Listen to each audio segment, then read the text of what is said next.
the Sunday before Halloween. I don't know why that made me cough. I'm allergic to Halloween. You get a little boy. Halloween, little You got these- smoking, little Yep. Halloween. Too much dry ice in this room. Just I thought it would be good with the graveyard, with the foam gravestones. I and just the want to know where you got all these ghosts. spider web. Well, those are the ghosts. Nobody really knows how long I've been doing Rage Select. I just came out of nowhere. It could have been a radio show before that. You're actually the crypt keeper. That's right. Said I had a lot of work done. Welcome back, everyone, to the Rage Select podcast. Here, Rage Select. I'm Jeff. And I'm Amanda. Amanda, we have a real nice and spooky, spooktacular. All together ooky. Yeah, we got a lot of stuff about horror games. Nice. We've got some horror stories about bad things happening in the video game industry. I bet they don't involve NFTs. Actually, now that I think about it, because you were saying that, and I was doing the mental inventory, I do not believe we have a single blockchain It's or a NFT.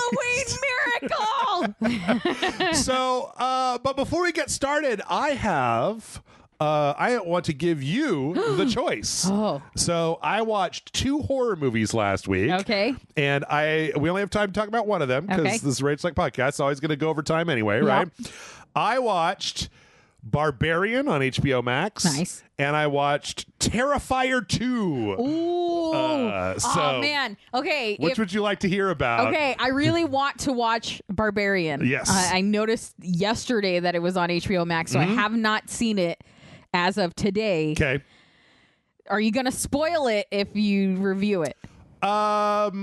I've been told it's best to know the least amount possible. You know what? Now that you say that, it's actually best to know the least amount possible. Okay, then I want to hear about Terrifier 2. So I think that Barbarian is, and you know what? I would talk more about it if it wasn't on HBO Max, because it's like I think a lot of people already have HBO Max. And it's just like, don't watch a trailer, don't listen to anything. Yeah. Just you want a spooky movie, go fucking watch it. It's got a lot of twists and turns, and you're not going to know what the fuck is going on. Yeah. It's better to just go in, because halfway through that movie, I went like, yeah. what? Why? Yeah. I don't. Huh? The only trailer I've seen for it is literally a Justin Long trailer that is fully intended to it doesn't even look like a horror film. Yes. It's like Justin Long, another quirky movie, and then it's like I gotta go check out like my rental home or my Airbnb or whatever, and then it starts like it's horrifying, and it's like what? Wait, what? Yeah. And so I'm real into it. Okay, so everybody go do that. Terrifier 2. So here's the thing. I wanna preface this.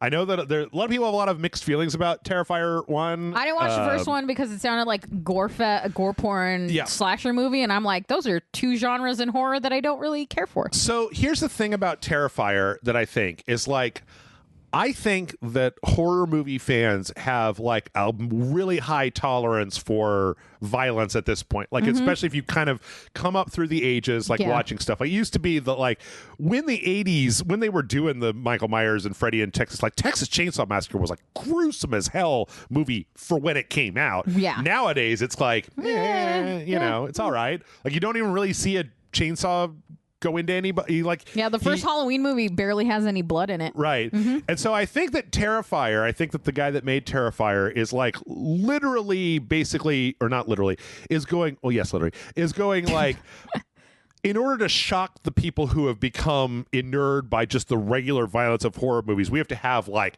real ultra violence, like real hostile There's a scene in the first Terrifier, and this is probably the scene that turned most people off, where the clown literally has somebody upside down, spread-eagled, naked on a big X, and then takes a hacksaw and starts at their crotch and saws them in half while they're still alive and screaming, and you get to watch the entire thing. Yeah. And it's like, oh yeah, no, seriously, like that's... And on the other hand, I was thinking about the other day, and I think that Art the Clown is like the only new slasher, like the only new effective slasher we've had in a long time. There's like been, I would say maybe like Ghostface pre that, and that's obviously at this point a vintage character, right? Because it was in the 90s. And I think that there's a lot of Terrifier, the first one and the second one, where there's a lot of parts of it that are just Art, the guy playing Art the Clown, he's really tall and he's got this like rictus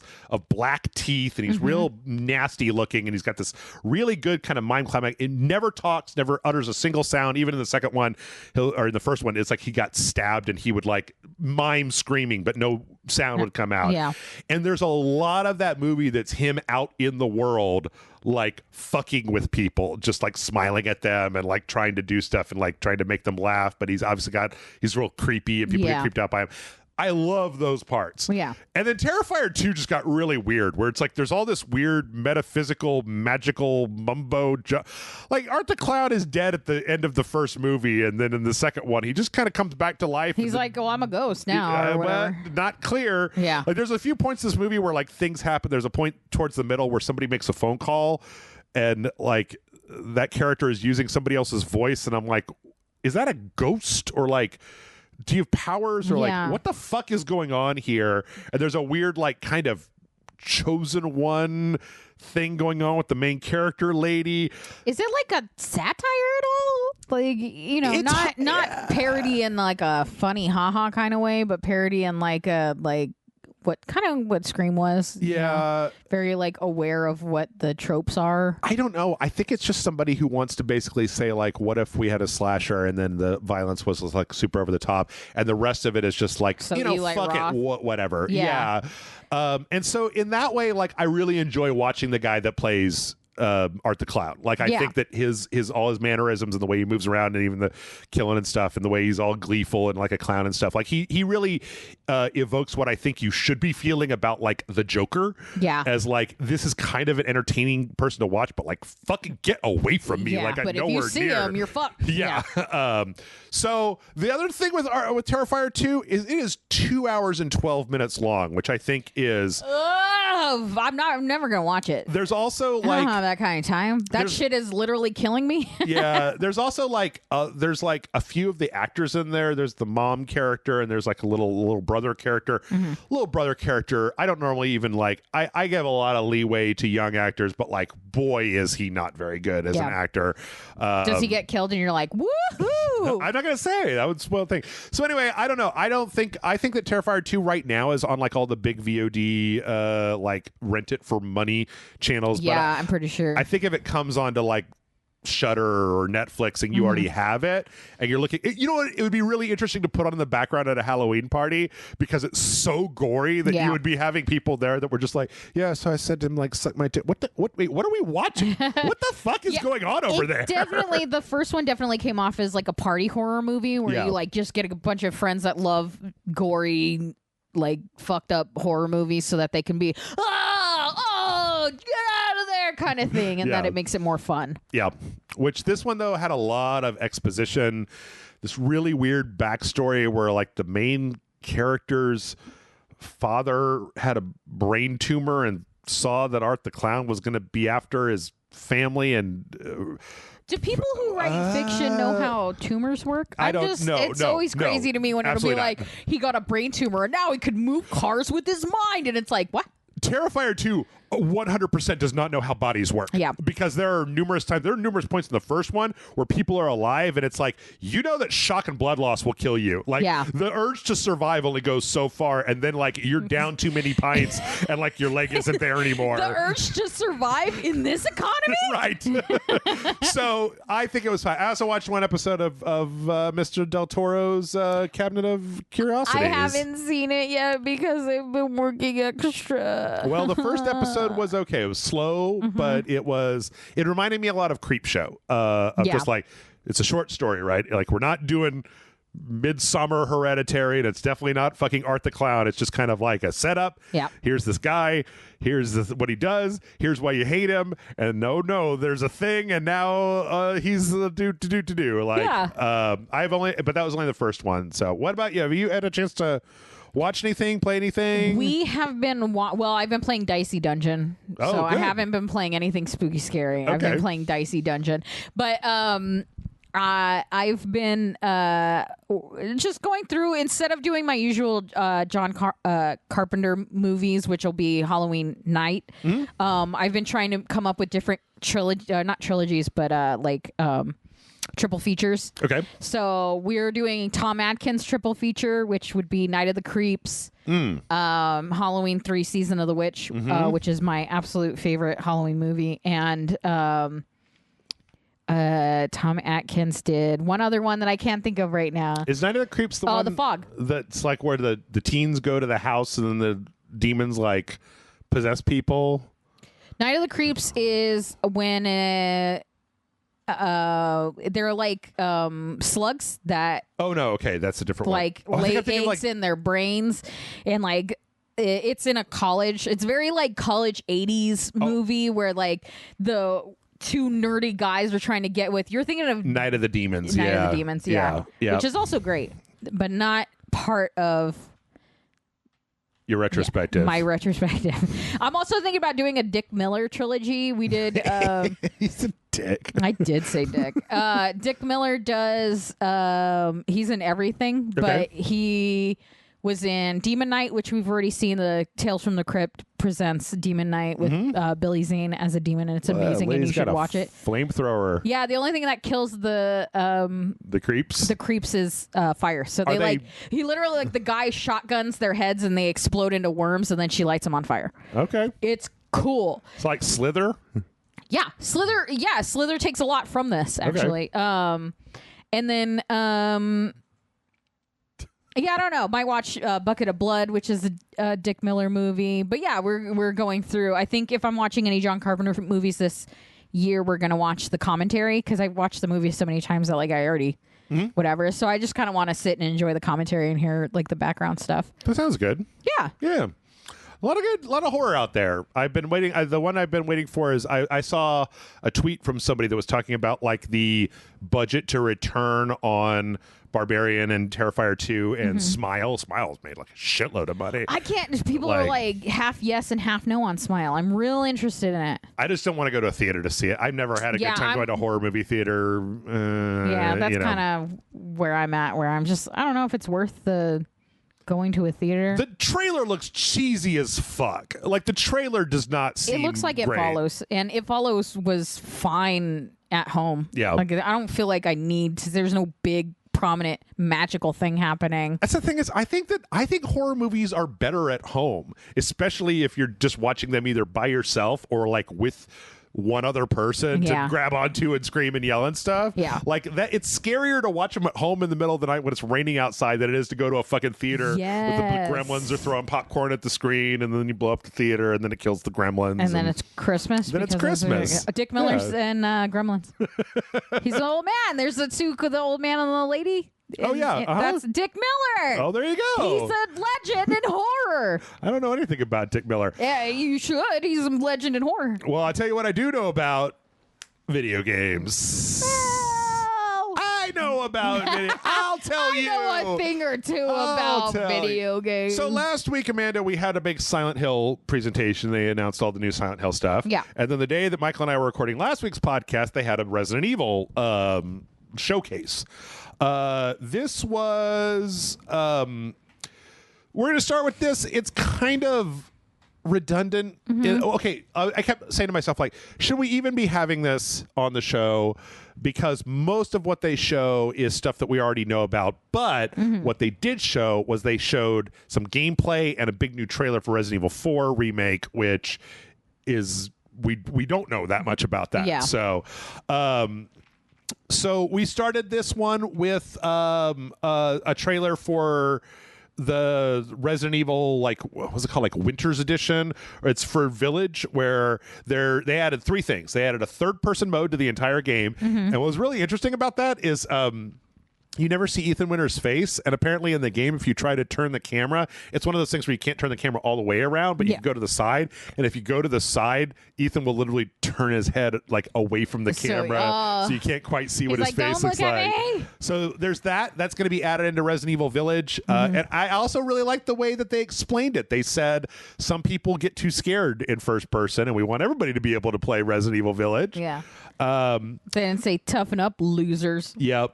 Get good, noob. And then we got a new kind of teaser for the Rose DLC, Ethan Winter's daughter, who's like, The more I see of this, I don't know. It's coming out. We're going to play it on RageSelect. We're going to see about it. It comes off to me as incredibly lazy. Yeah. Like, because they didn't have DLC for Village planned, and I think that they didn't expect for it to sell or be as popular as it was. Yeah. Because they just kind of came out like 2 E3s ago, I think, and they were just like, I guess we're making DLC. Yes, we're going to make some DLC. We'll talk about it later. And it appears like Rose has to go into like this Psychoscape Mind Palace, which is a remix of Resident Evil Village, where she's got like some powers, and then like all of the different enemies and the environments have been remixed in a way, but it doesn't look like there's any real new assets to it. That it's mostly just like, but what if the village was all fucked up and weird and different? And it's like, that's neat. I mean, the thing is that, like, just to recap, the DLC for Resident Evil 7 was the escape room, which was amazing. Yeah. The you got caught by the fucked up sadist kid, and you have to play fucked up blackjack or fucked up. It's like fucked up like card game with like another person, but in a Saw way, where when you lose, you get a finger chopped off, and like there's all these like weird stakes where you can electrocute the other person. It was really weird and cool. Yeah. One of them was a DLC that showed just like what happened the day that the family got infected with the spores. So they were like all normal, and it showed the family from 7 like how they were. One was that Chris Redfield like paramilitary thing that was very different because he had all these guns and stuff. And then one of them was Jack from 7's hillbilly ass brother like coming out of the swamp to get his niece who got turned into crystals in the game, and he literally had mechanics where you were like punching him in the face. That's amazing. And eating grubs and stuff because he's just this fucking Louisiana backwoods hillbilly. And like this was just like, I don't know, what if you went into the Mind Palace? That's just the same thing. The big thing, right, is that the upgrade for this, if you already have Village, is $20. It also has they added into the Mercenaries mode, they added Chris Redfield, Heisenberg, and Lady Dimitrescu to that mode, and they made some changes to that mode. So cool. If you like Resident Evil, I mean, we're going to definitely play the Rose expansion. Yeah. But it seems to me like they kind of threw this together as opposed to all the work they did to create these crazy new DLCs, some of which were like, I've never played in like a weird, it's not even escape room, it's like Misery, where they have you like connected to the bed, and then like if the mom starts coming back, you gotta like get back in the bed and make sure that everything is put back the way it's supposed to be. And here they've got like giant doll heads. I just caught some creepy clown guys. So I don't know.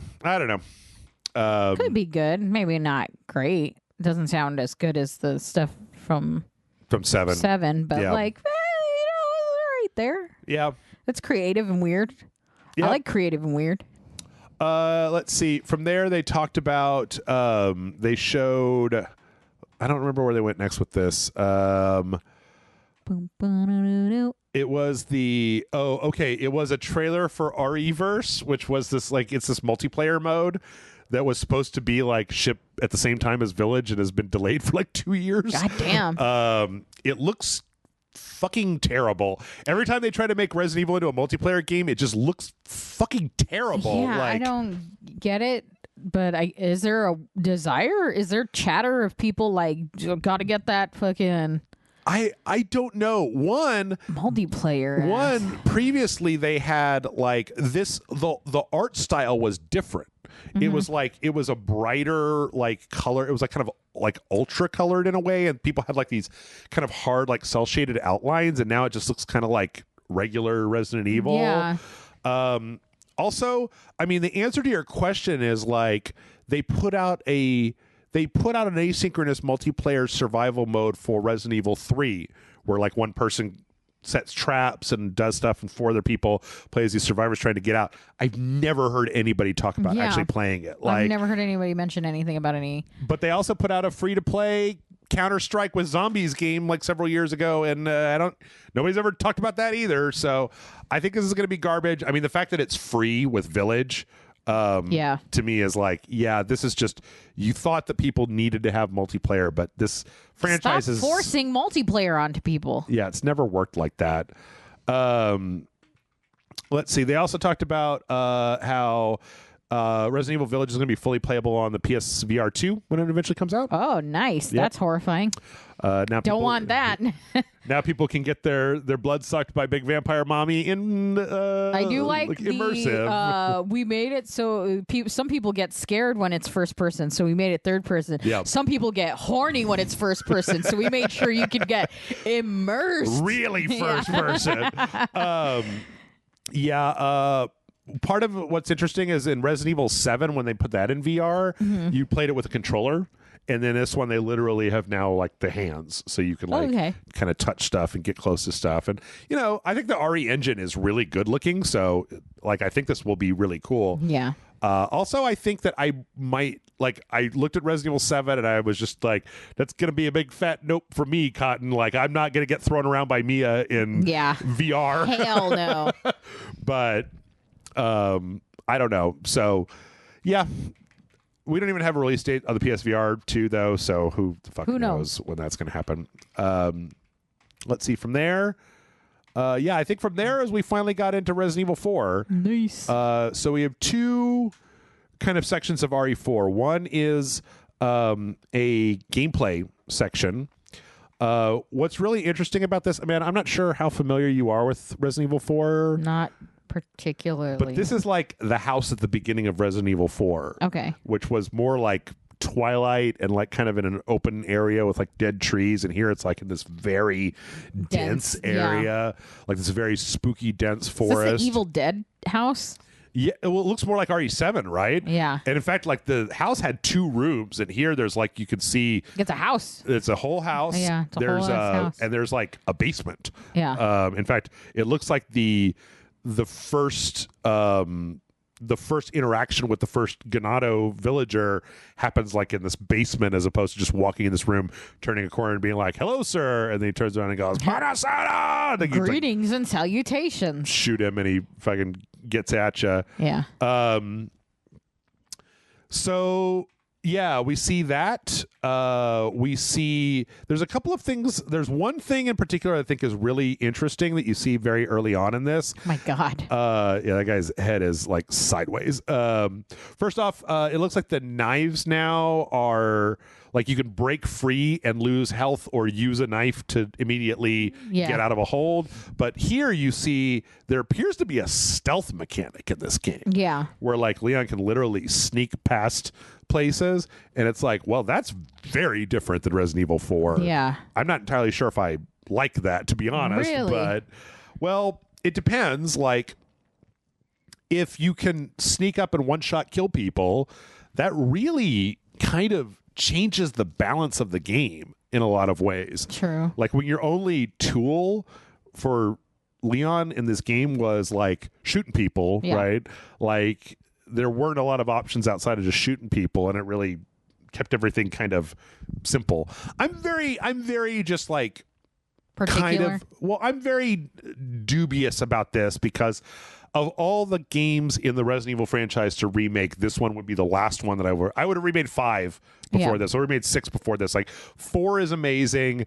It's still amazing now. Like the idea that you need to remake this is a little weird to me because it's like, I mean, I guess I can go back to last week where I was talking about Silent Hill 2, where it's like, I guess that you want like young people with new consoles to purchase RE4 and they're not going to play the older version because they're going to be like, man, I want it to look really good. Yeah. So, you know, there's a financial reason at this point with this game being that old to be like, let's put it out again so that like 20-year-olds can buy it and be like, you guys, Resident Evil 4 is really good. Yeah. Like, but as somebody who's played the game multiple times and has done a lot of different, I played a lot of different versions. Unnecessary. Yeah. But damn it if I'm not going to play this game one more again.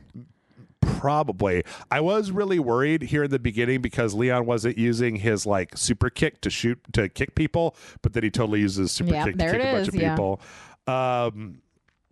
So in this part of running through the village that everybody who's played Resident Evil 4 has played a lot of times, You can see there's a few new things. One of them is like, I don't know if I thought this house when I played it before, when you go in and you like bar the door, that you put like a bookshelf in front of it. They show the chainsaw guys. They have like weird goofy googly eyes now. I don't know why, but you can see them like cutting through the doors to come in. Yeah. It appears that one of the other things that the chainsaw guys can do that you see in a minute is they can at this point they can literally, like, to the side of this one house there's a scaffolding over here, and you see a point where Leon is being kind of like held, and the chainsaw guy like cuts that scaffolding down to eliminate like an option to be able to leave from. Yeah. But the biggest thing that has, like, there's been a lot of like weird controversy about this. I think most of it's kind of dumb because, as I said before, I think Resident Evil 4 is still perfectly available on Steam and you can buy it and play it, no problem. Right.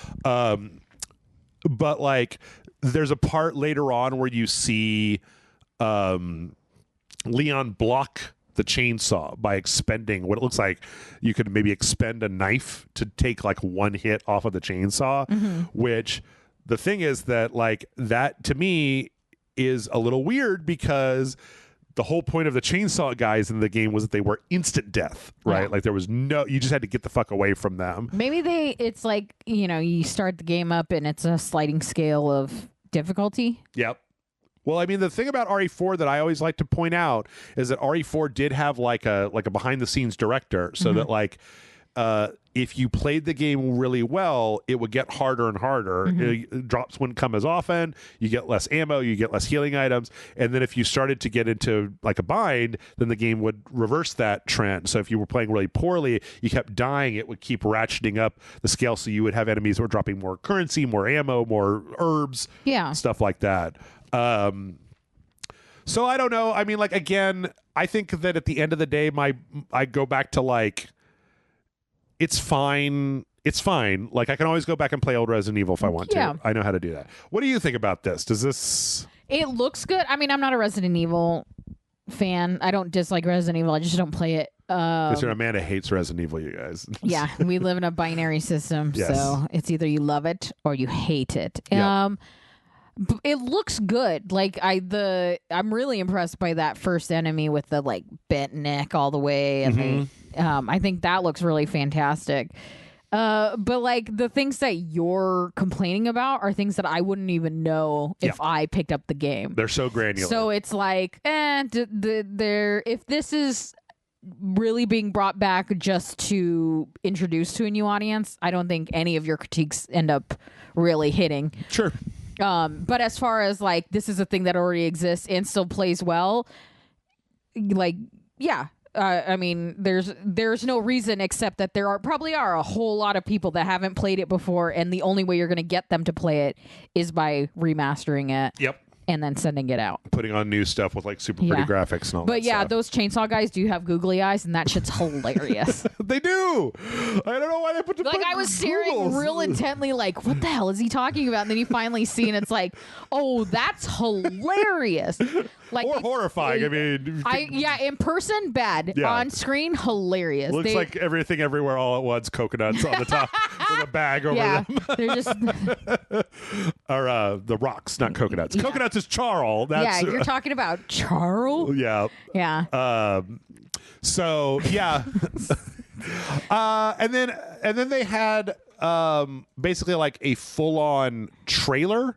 And I split this one up into its own thing because for some reason they didn't put up a 4K version of that gameplay sequence, but they did put up a 4K version of the trailer. This shows a lot of stuff, and this is another one of those, like, there's, you know what, like, I mean, like, Amanda, you'll be shocked to know that they changed some stuff in a beloved video game, and people are mad about it on the internet. It's not the thing that I played 20 years ago. So in here, they show...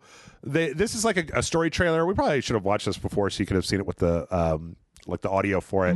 But like here you can see on my monitor what it looks like in 4K, you know, real nice looking. Yeah, again, it's like beautiful in like a gross, gory way, but still beautiful. So some interesting things. This guy looks like Ted this character looks like Ted Raimi now, sort of like yeah. Let me see if I can find. I don't. Since you didn't play it, I don't know how familiar you would be with this guy. But let's see. Resident Evil. I forget his name. He's like a guy that's kind of like your sidekick. Like he's like a Spanish guy. Yeah, I feel like I kind of remember him, to be honest. But I don't remember what he looks like. I just remember bits and pieces of the game. Luis Serra. Okay. So I don't know why every image that's showing is this same pose. So it's like this is kind of how he looked in RE4. Yeah. And like he very much is very different looking here. But he looks cool. Like that added details. Looks like a regular guy. Facial expression and one of the things with Ashley is that they have kind of made her look a little older. Like she was always supposed to be 20, but she looked like she was 14 in the previous game. I think they had when they announced this, I was on the podcast and you had mentioned that they aged her up a bit. I saw a whole fucking Steam thread that's just like, if you can't look up her skirt, then I'm not interested in playing this game. And it was just like, oh God. If you're playing a Resident Evil game to look up a girl's skirt, and you can't just fucking Google Rule 34 instead. Yep. Y'all are fucking weird. Yeah, it was like a whole back and forth with people on the Steam forums. It was on the Steam forums. Yeah. So, but so it doesn't matter, Jeff. Everywhere is gross and weird.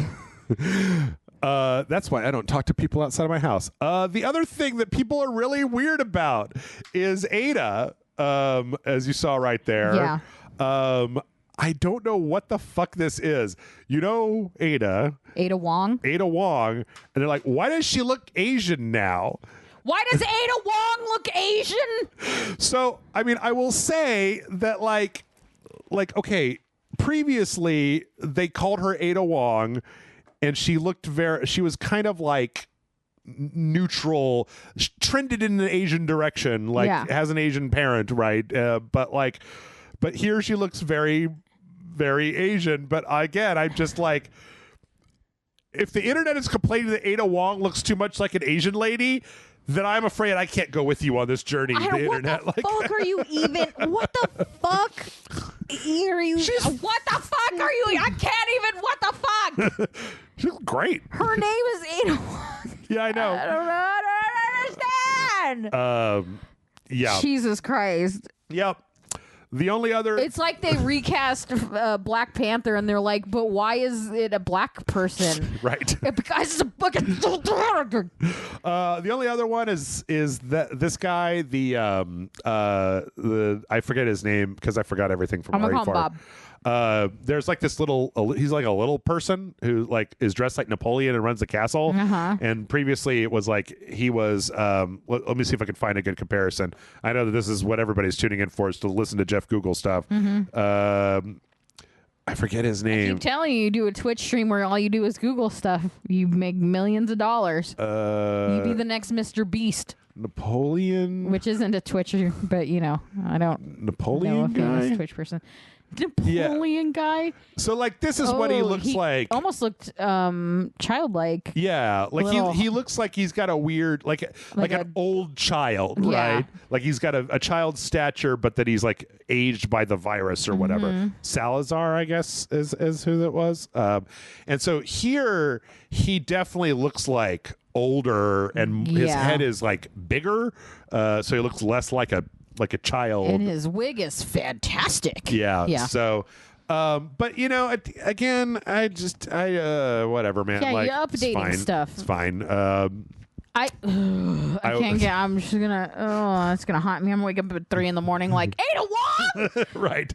I don't think that there's that many. I mean, the thing is always right. You got to remember. It's the internet. There's a gajillion people out there, and you always are able to find somebody who's look at what this idiot said, and it's this idiot on the Steam forums. Who gives a fuck what the Steam forums have to say? Yeah, that's always funny when people are it's getting a lot of vitriolic hate, and then here's 5 tweets. Here's a bunch of tweets, and it's ew. Right. Why? Yeah. If it translates into lower sales, that's one thing, but I don't think it's gonna. Yeah. I really don't. especially right now. We're talking about the horror movies. We've got Callisto Protocol coming out in December. We've got the Dead Space remake coming out early next year, and then this is coming out in March of next year. So, like, there's a lot of horror out there. 2023 is going to be spooky. And then, it's gross. Like, if you guys want to go back, somebody in the Steam forums, when they were having the discussion about looking up Ashley's skirt, they're like, it's a PC game, man. There's going to be a mod to have her be completely naked on day 2. Yeah. But also, we've already talked about it. If you are somebody who's played it originally, it's still a fine game to play, like the original version. Yes. So then just do that. This is clearly not for you. Sure. Just, like, get over yourself. Yep. 100%.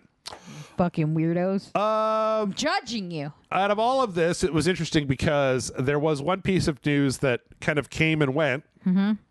And that was that apparently Capcom the producer said, like, they might look into remastering Code Veronica. Ooh. Which is the one that I want, because I've never played it before, and I don't want to go back and play a Dreamcast That's too game. far, yeah.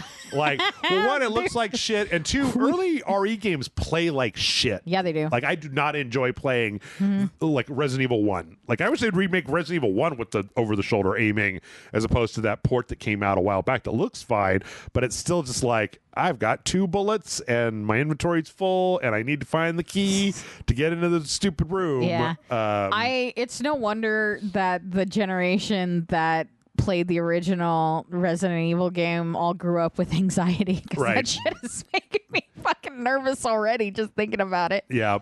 Like, oh, God. Yeah, so they talked about this and said that if the opportunity comes, maybe we'll do that. And it's like, well, at this point, what does that even mean? What opportunity? You create your own opportunity? Like, what? The thing is that at this point, I think it's actually more of a possibility than not, because the thing is that if they're catering to dumb fan wants, I think that more people would be interested in Code Veronica than 5.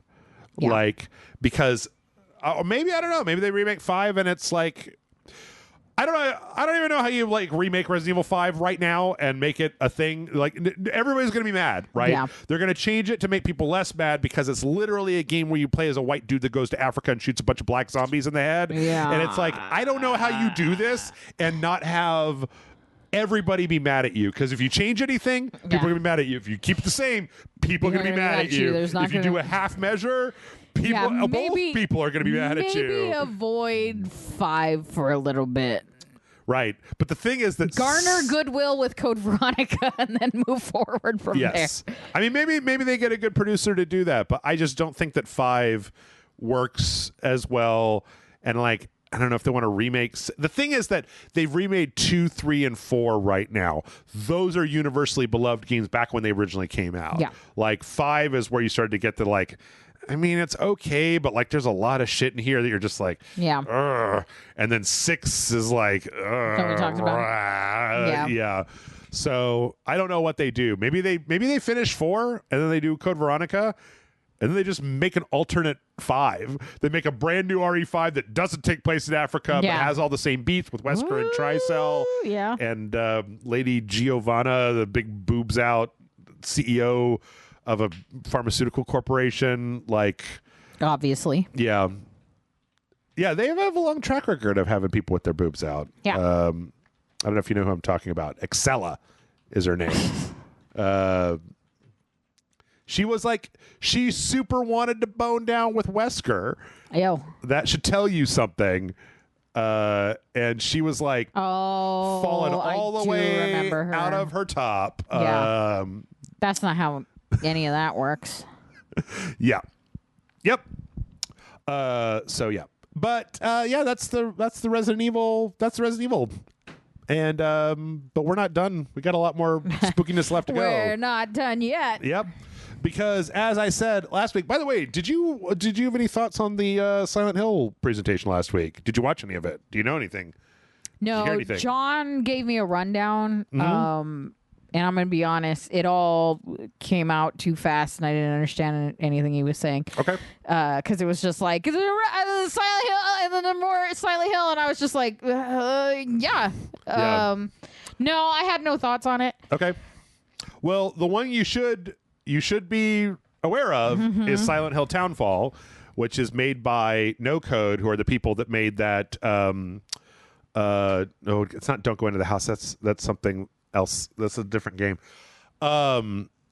Stories Untold. Stories Untold. Yes, he did tell me about. And observation or observer, or whatever that one where you're the AI and the space station. And I was like, oh, I think they would be perfect to make a Silent Hill game because they do like creepy psychological. They know how to create like the fucking moments. We were afraid of a computer. Yeah. We were on a computer. Yep. Afraid of a computer. Yep. Yeah. Yep. That shit was probably one of the most fun videos. It's a Patreon video too, isn't it? I think so. Wow, it's almost like you have to be a patron. Holy shit. Even if it's There's a lot of really good stuff. Yeah, even if it's not, though, I think we did multiple parts on Patreon. I think we finished it on Patreon. Yeah, like it accidentally became a full playthrough. Yeah. The first one, might have been out there. Wow. But anyway, so Silent Hill Townfall had the trailer, the teaser with the little portable TV. Yeah. That showed stuff. And they found some interesting stuff. So first off, somebody thinks that they heard a voice in the trailer that sounds kind of like a person saying, wow, is that really Alessa? So Alessa is the little girl that the cult sacrifices that makes Silent Hill a cursed place in the first place. Her soul gets reincarnated as Heather in the third one with the blonde hair, stuff like that. Okay. So it's possible that might tie in, because the thing is that, they're remaking Silent Hill 2. The movie that they're making is based on Silent Hill 2. Silent Hill 2 has nothing to do with like the cult. It's just like this guy wanders into town and the town becomes a psychoscape based on all of the shit in his head. Yeah. Like it doesn't have any actual thing to do with the plot line, the meat of Silent Hill. Yeah. And there's a real question to me about which one of these is the thing, right? Is it the cult story that cursed a town, or is it just like an SCP artifact where people go in here and it fucks them all up? Yeah. Because you've got both those stories.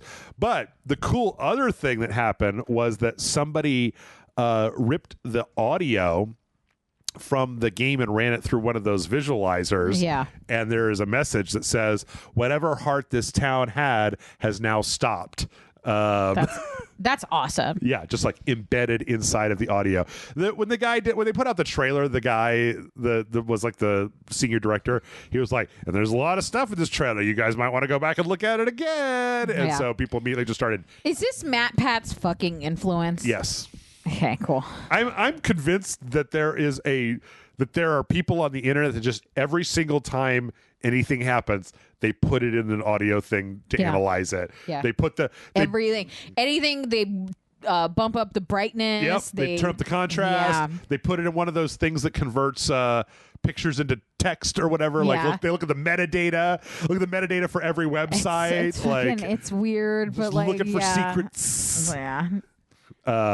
So yeah, I like that. I like the fact they're hiding stuff because I like it when Silent Hill is tricksy like that, as opposed to just I think of any game, Silent Hill is one of the ones that should be doing things like that for sure. Because Resident Evil is about getting a flamethrower and shooting Nemesis in the face, and Silent Hill is about how your lust after your dead wife turns into a weird pyramid monster that rapes mannequins. Like, is that not normal?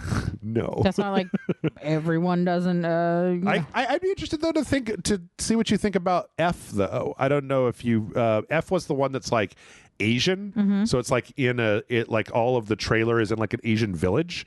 And like the main character is like this. She's like a schoolgirl, like kind of running. Like down through these like these little red, it looks like blood, but like there's these like flowers that are coming out, and like there these vines that are like wrapping around her arms, and then at the end she's on a boat. She's all like, there's like chrysanthemums, and she's all like midsummered up, and then like she turns and her face falls off. Yeah, I don't know anything about this trailer. I haven't watched it, but the only thing I've seen is the Midsommar part, because there's a drag queen I follow on TikTok who does like live Twitch streams and like reactions to stuff. And all I saw was the clip of the Midsommar thing, and the drag queen's like, oh my God, she's beautiful. And then her face falls off and she's like, never lasts. It's like perfect. So the question that I had, and they're like veins. yeah, Michael and I kind of struggled with this last week. Was like, I think that part of Silent Hill's identity is the town of Silent Hill, and so the idea that this takes place like away from. Well, I mean, I said my best case scenario is that this lady like goes. Jesus, if you have tryptophobia, this is gonna fuck you up. Oh yeah, that this lady goes to Silent Hill and then it turns into this when the fog happens. Yeah, but like if it's just like set if it's in Japan, a horror that's a part of your mind, it would make sense if she's just a Japanese girl that's there. Right, but if it's just like set in Japan, I think that kind of like. It does some weird stuff in my mind to Silent Hill because of Silent Hill being like a very specific place. Yeah. And it also kind of feels like they just didn't know what to do, and so they decided to just press the Asian horror buttons, right? Because Asian horror video games are a big thing with a long tradition, and they were just. I mean, it's true, but I mean that's real interesting. Well, okay, so let's pull from that Midsommar. Because it's clearly an influence on it, right? So, because that's the dead ringer for the actual movie. With all the flowers, yeah. Is about a woman in a foreign place dealing with a cult. Yep.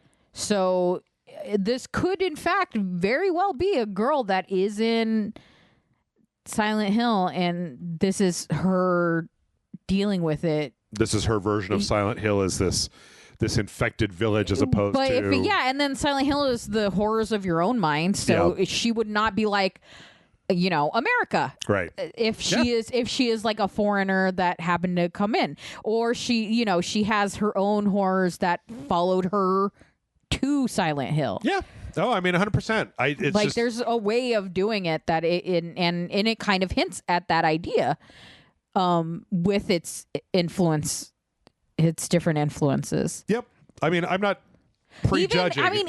Even the things grabbing onto her is a little Midsommar-y, because when she gets high, anytime she does drugs and she sits out for long enough, the grass starts growing into her. Oh yeah. Yeah. And so in this, these plants are growing into her. When she finally stops running away from them, they literally encase her in those flowers. Yep. I don't know. I just if you showed me this trailer and didn't say Silent Hill, I would be like, oh, is it a new Fatal Frame? But maybe that's a positive thing. Like I get that it's it does do the Asian horror thing, but I don't think it's bad that you can't instantly tell. It also seems like a very symbolic trailer, so it's kind of hard to get a lot from it. Yep. But I don't think it's a terrible idea that it doesn't look like a Silent Hill game right away. It's not like a generic white person walking through and a pyramid head coming out, or you know what I mean? Yeah. Yep. Okay. Let's see. From there, Amanda, this is weird. We knew that Alan Wake Remastered was coming out for the Switch. Yes. And then just like this week, it was just like, and it's out. I know. I'm so mad. Boom. I was going to buy it. I don't got the money. I spent all my money on Halloween shit. Yeah. Well, I'll be honest, man. I've looked at some like performance reports and stuff. Not great. And well, apparently the consensus is like, do not play it in docked mode. Like you really want to be looking at it on the smaller screen with the lower resolution. I don't have the dock mode on my Switch Lite, so I just remembered that. Works so for me. Maybe sucks to be John. But yeah, it seems like it's not the preferred version. Yeah, I mean it never is. Also, like any game that's supposed to perform on something better than a Switch always has issues. Like it's just even like Cult of the Lamb had issues, and that was just like PC before whatever. I was super happy how well Mario Rabbids performed on the Switch, because it was just like it had some loading times, but other than that it was nice and smooth and everybody was cool, and I was like yeah. But yeah, if you've never played Alan Wake and this is the only way you have to play it, go for it. Yeah, I am very tempted to do an Alan Wake playthrough and then a Control playthrough on the Switch, because I've been dying to play through Control on the Switch. Is Control on the Switch a cloud version? Okay. Oh, yes. You know what?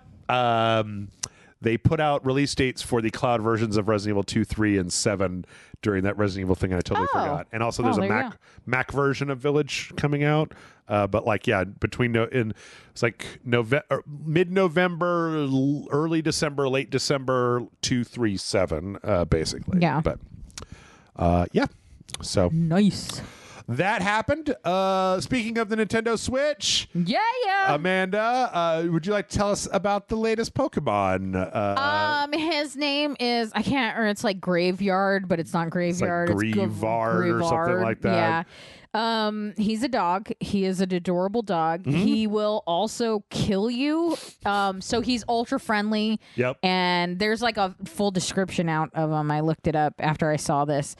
He's got a candle on his head. He's got a candle because he's spooky ghost, but he wants to be friends, and he's very like affectionate, but he is essentially an energy vampire, and he will kill you if he spends too much time with you. And I don't know if that's just a cute story that they add to the character, or if that'll come into play with playing with that character. Yeah, because they put in this trailer that's kind of horrifying. Yeah, because the person straight up dies in it, and we were I remember looking at the comments and people were like, is this the first canonical like death in a trailer? Like, you guys Pokemon? Just murdered. Yeah, it's great. It's like this lady, but like all the ghost types, if you really read them, are horrifying. Like Gengar's, they give you like little blurbs about characters, and Gengar's is always like, if you see it, you're already dead. If you think it's there, you're already dead. Like, he will kill you. Like SCP-143. Yeah, it's horrifying. It's great. And I've heard that the Mimikyu, what looks like a fake Pikachu, is also really horrifying. That it's like this little demon monster with a fake Pikachu head. Yeah, because he wants to be loved. I don't know his whole story, but yeah, all the ghost types are real fucked up. But he's cute. Every time there's a lot of dogs in Violet and Scarlet, like because they also had that Doe dog. They just seem to be in a real puppy dog mood. He's also got a real bear trap of a mouth. Yeah, he's got a little chain chomp mouth. Yeah, very just like make a zigzag, and that's the mouth. Yeah, I love it. That's perfect for ghost types. A little jack-o'-lantern. And I like when they go underground and they just have their leave little their candles out, sticking out. What if you blow on the candle? What happens? I don't know.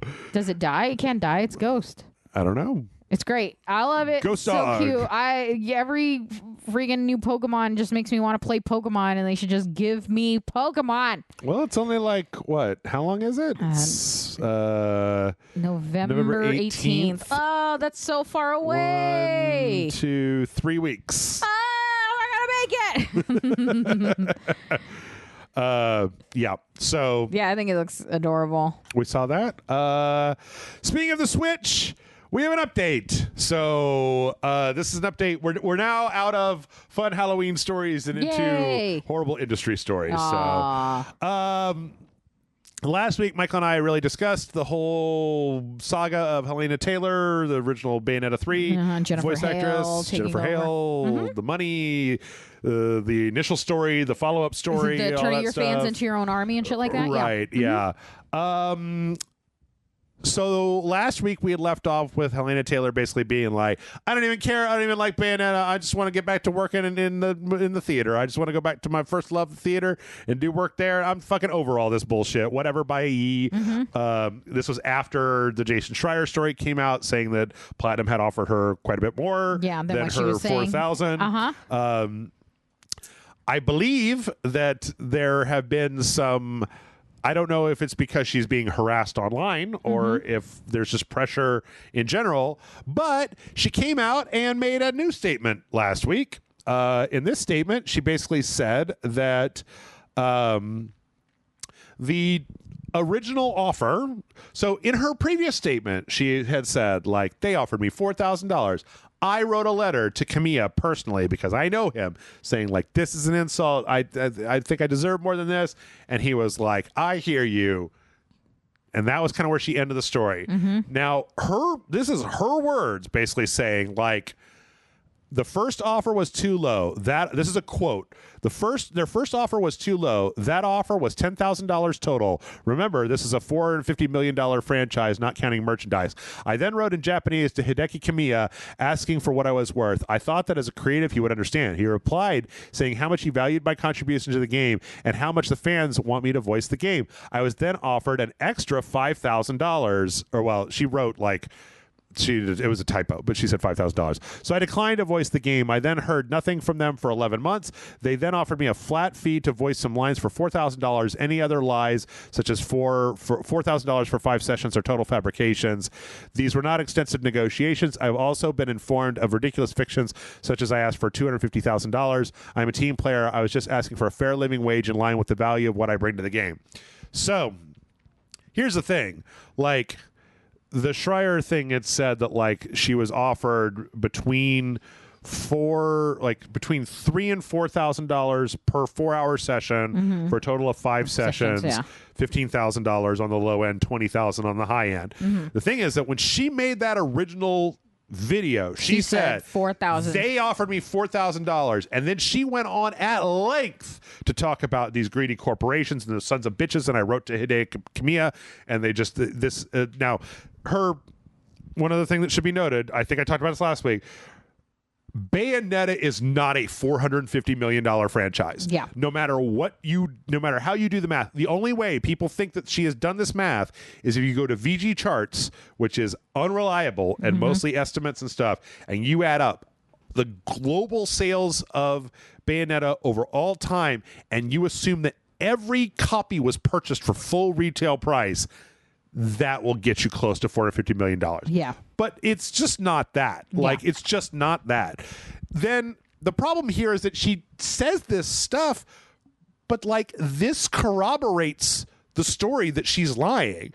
Like that they didn't offer her $4,000, they offered her $10,000. Yeah. Then she wrote to her buddy that she's known for a long time and said, hey, this is really low and I think I should get more. And he was like, okay, how about an extra 50%? Yeah. Like to what we were offering you before when there are other voice actors out there. Whether this is good or bad is a different art. This is a different conversation. Yeah. There are people out there that were tweeting like, I got paid $3,000 to do the entire voice of this character in Zelda, 2 voices in Zelda, like for a whole thing. So saying like they offered me $10,000, which in retrospect seems like that is not a good salary, but seems to be somewhat standard. She is, as I said last week, represented by SAG-fucking-AFTRA. She is not an independent contractor, like getting fucked by a corporation, offering to hire her on as an independent contractor. Like, she is professional representation. $10,000. She said it was too low. It said, okay, we'll make you an offer that's 50% over that. And then she said no. And then they came back after they had, because when she said no, they said, okay, we have to find a new voice actress. And once they had Jennifer Hale lined up, they came back and said, we would really like you to be a part of this. We're really willing, like, we got like a couple hours worth of lines. Yeah. We'll give you $4,000 to come into the studio and just do that so we can keep your name on the credits, keep you in the game. Yeah. You know, it's just like a side thing because there's a whole multiverse thing in Bayonetta 3 going on or whatever. Yeah. And she was like, no, that's insulting, and then blasted this company on Twitter. Yeah. And she didn't just like, this is an unfair thing. She literally went out and was like, boycott. Yeah. Don't touch it. Don't spend money on it. Yep. No, the thing is, I watched all 4 of her videos last week, where I only watched the first one when this first happened. And in the 4th video, she puts out a parable about, like, she reads out a parable from the Bible about how, like, a rich man, like, lived his life and watched, like, a poor man who lived outside of his house. And when he died, he went to hell. And he, like, lamented to, like, to Satan, like, whoa, I should have been warned when I was alive. And he says, well, Moses told you that. And he's like, well, Moses was a long time ago. You should have had Lazarus, blah, blah. Basically this indication that like the people that work at Platinum Games are fucking scumbag fat cats who are lining their golden swimming pools with diamonds while they like fuck the talent to death. Like, but I'm just not getting that. Again, oh, sorry. I'm No. Like, well, and my only other thing is like I don't know a whole lot of how voice acting works. Yeah. But I don't think that a voice acting job takes up an entire year. So like her like $10,000, $15,000 for this particular gig. Would not be like exclusively her year salary. Like, no, you know what I mean? Like, there's an issue with like needing to be able to live if you're spending 6 months doing acting gig in a movie, sure, or something. Yeah. But where this is like 5 sessions of, it's 20 hours. It's 20. It's you know half what I mean? half a minute. So like it's just like I understand that it's like, and again, this is from like, I don't know what the regular rates are considered, what good rates are considered, but from the outside looking in, I feel like if you're, you know, for 20 hours worth of work, you're getting $10,000 to $15,000. I understand from the perspective of $450 million industry based on whatever math that is, that it seems low, and I'm not saying she doesn't deserve more than that. Yeah. But I am saying that it's just a little sus that I think like she thought negotiations was going to go differently. It didn't go differently. And they were like she thought she was calling their bluff. Yep. And then they went, okay. They went, sure. Yeah. That's like, you know, it's a sultry librarian. Yeah. We could find another sultry librarian. And then they moved on, and then she took it as this great insult when for them it might have just been business. Maybe there was some like, fuck you for even negotiating. I don't know. I don't know the details. But like, yeah, it comes off very, and then to backtrack afterwards a little, and you know, like, sure, I said 4,000, but what I meant was 15,000. Yes, is a bit. Even if that extra 5,000 wasn't mentioned, she first said 4,000, and it turned out the truth was 10,000. That means she lied by a half, at least, like more than that. Well, she misrepresented the situation. Yeah, and then which is fine if you're like. And then the other thing is, like, I have to point this out. Like, I don't like to do this. Like, this is not what my fun. This is not. I'm not like one of those guys on Twitter that's just like fucking internet ladies, but you know, whatever. But like, when the Jason Schreier piece came out that said that she was offered between $15,000 and $20,000 for 5 sessions. Happened, and then when that didn't fell through, she was offered $4,000 for 1 session. She put out a statement saying, "This is a lie. Yeah, this is a total lie." This statement says it is not a lie. Yeah. So like the part in her statement where she says, "I've also been informed of ridiculous fiction, such as I was asking for $250,000."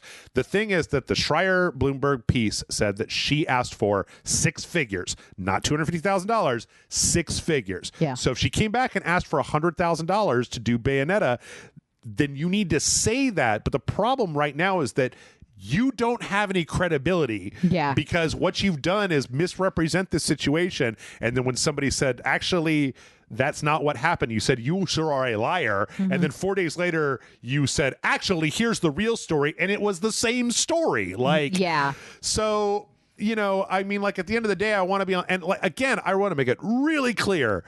If we want to talk about that voice actors should be paid more, yeah, absolutely. Have a piece of sales percentage, merchandise, anything like that. Residuals, 100%. Sure. But if she had a goal that involved that, she really fucked over that fight. And if she was like, well, it sounded better, like when she was doing the first set of videos, and she was just like, well, it sounds better if I just tell the half truth of the 4,000 part and not the rest of it or whatever. The truth will always find its way out, and then you look bad. And even if it's a more complicated, like, people aren't going to understand that. Like, people like me who don't like to, I would love to have $15,000 given to me for 20 hours of voice work. You know what I mean? I do that tomorrow. Right? Yeah. I mean, like, I could block out 20 hours for you right now. We're going to record for an hour. You say I got to do the RageSelect podcast 10 times and I can get $15,000? I don't even need 5 sessions. If you say in a row, I am not doing the podcast. but like, but if she sat there and like, honestly, she put the effort of 4 videos into truly being like, look, here's the issue. This is what the average voice actor makes. This is what this game made. Like roundabout, you know what I mean? Like, so that percentage equals like less than 0.005% of that. I got none of the residuals. I got none of the whatever. Like, you could do 4 videos and explain that, and people would care. Genuinely, I think a lot of people would care. Maybe not the people that like lop onto the sensationalized version of this, but like now they're lopping onto you lying. Yeah. And that's worse. You would be better off just taking the people that actually give a shit because you wanted to have that conversation. There are 2 things. One, in some of the James Stephanie Sterling videos that I've been watching about this, they've reminded me that it's like the guy that was the voice of Nico Bellic in Grand Theft Auto 4 like spoke up saying like, I got paid like shit and I didn't get any points, and this is a multi-gajillion-dollar franchise, and I basically just like came in and then just got boxed out of it. Rockstar's response to that was canceling his contract and making the DLCs about Gay Tony and the fucking bikers and not about Nico Bellic. There's actually a few points in there where Nico comes in and they reuse dialogue assets from Grand Theft Auto 4. That dude completely boxed out. And he has a fucking point that if you voice, like if you're one of the voices in Grand Theft Auto 5 and that thing goes on to be the most profitable video game of all time, it's like the guys that made Superman that got bought out for like $200 in 1950, you know? And it's like some of this stuff you should be able to demand not like 30% of the game profits, but like a couple points on the back end, so that the game is a huge win and the studio gets a huge influx. You get a little piece of the pie because you contributed to that. You were the voice of the thing. And I forgot my second point. Oh no, the second point is that this story would be different if it wasn't about Platinum Games. Platinum Games is not Activision. They're not Blizzard. They're not Square Enix. They're kind of just a scrappy little weirdos. It would be like if somebody was like, Suda51 won't pay me the $50 million that I wanted to voice Travis Touchdown. It's like, what makes you think Suda51 has access to $50 million? The 51 doesn't stand for his $51 million. That's how much. But like the idea that it's like, oh, I'm going up against big Platinum Games, and it's like the studio's been on the edge of collapse for like 10 years now. You know, like what are you talking about? They're like, if we paid you $20,000, we'd be in the hole. We can't do it. Right. Yeah. Like I was even thinking though that it would. I think the biggest fuck you in the world would be like, would be Platinum Games to just be like, so listen, we've talked about this internally. We just mailed her a check for $15,000. We're just like, there, fine. You don't have to do anything. Yeah. Shut up. Shut the fuck up. Yeah. Like, here's your money, and you didn't even have to work for it. Have fun not being Bayonetta. Like, because it's just, again, like you said, if you spin too much, then it's hard to. If you spin the truth too much, eventually it just looks like a lie. Yeah, like and regardless of what you're doing, it doesn't matter. Yeah, yeah. The truth that she was trying to tell was about being an underpaid voice actor and not having a part of a bigger piece of something that she's contributed to. Yep. And because she riddled it with what seemed to be lies, it negates everything, and now we can't trust anything she says, nor do we feel like any empathy towards her. Yeah. You know, you ruin your own cause. Yep. So you gotta be careful with this shit, man. Yeah. Like, you know, if go out on the internet and say shit and then it turns out that you were lying, like we've seen that happen a bunch of times before. Yeah. And it ain't good. Like, especially even if you just say, like you said, if you say a half truth on the internet, where you're making a big fucking deal out of it. And then it turns out it's like, oh, wait, what is all of this? This just makes this whole thing look bad now. So yeah. Anyway, one more quick story to just get Bayonetta off our plate. But Jennifer Hale came out kind of saying, kind of trying to like... She's like, it's funny. They gave me $250,000 right away. Trying to like kind of throw some water on the fire of just kind of being like, hey, blah, blah, blah. And then Platinum Games came out last week and had this... It's really kind of a weirdly... it's an interesting statement. They said, we at Platinum Games offer our sincerest appreciation to everyone who's contributed to creating the Bayonetta series over the years, as well as the community that has served as its foundation. We give our full support to Jennifer Hale as the new Bayonetta and align with everything in her statement. We ask people to refrain from any further comments that would disrespect Jennifer or any of the other contributors to the series. And they're not going to say her name. And I like the fact that it's just like, well, I know who you're talking about. Yeah. And the rest here on Gilligan's Island. Yes. Yeah. So, yeah. And with that, we're going to go ahead and take a break. But we are far from done because we have a lot more news and trailers. Are they all spooky scary? I'm only talking about spooky scary. They're mostly spooky, and the scary ones are mostly scary because of, like, you know, workers' rights. So, anyway, we'll see you back here in a minute.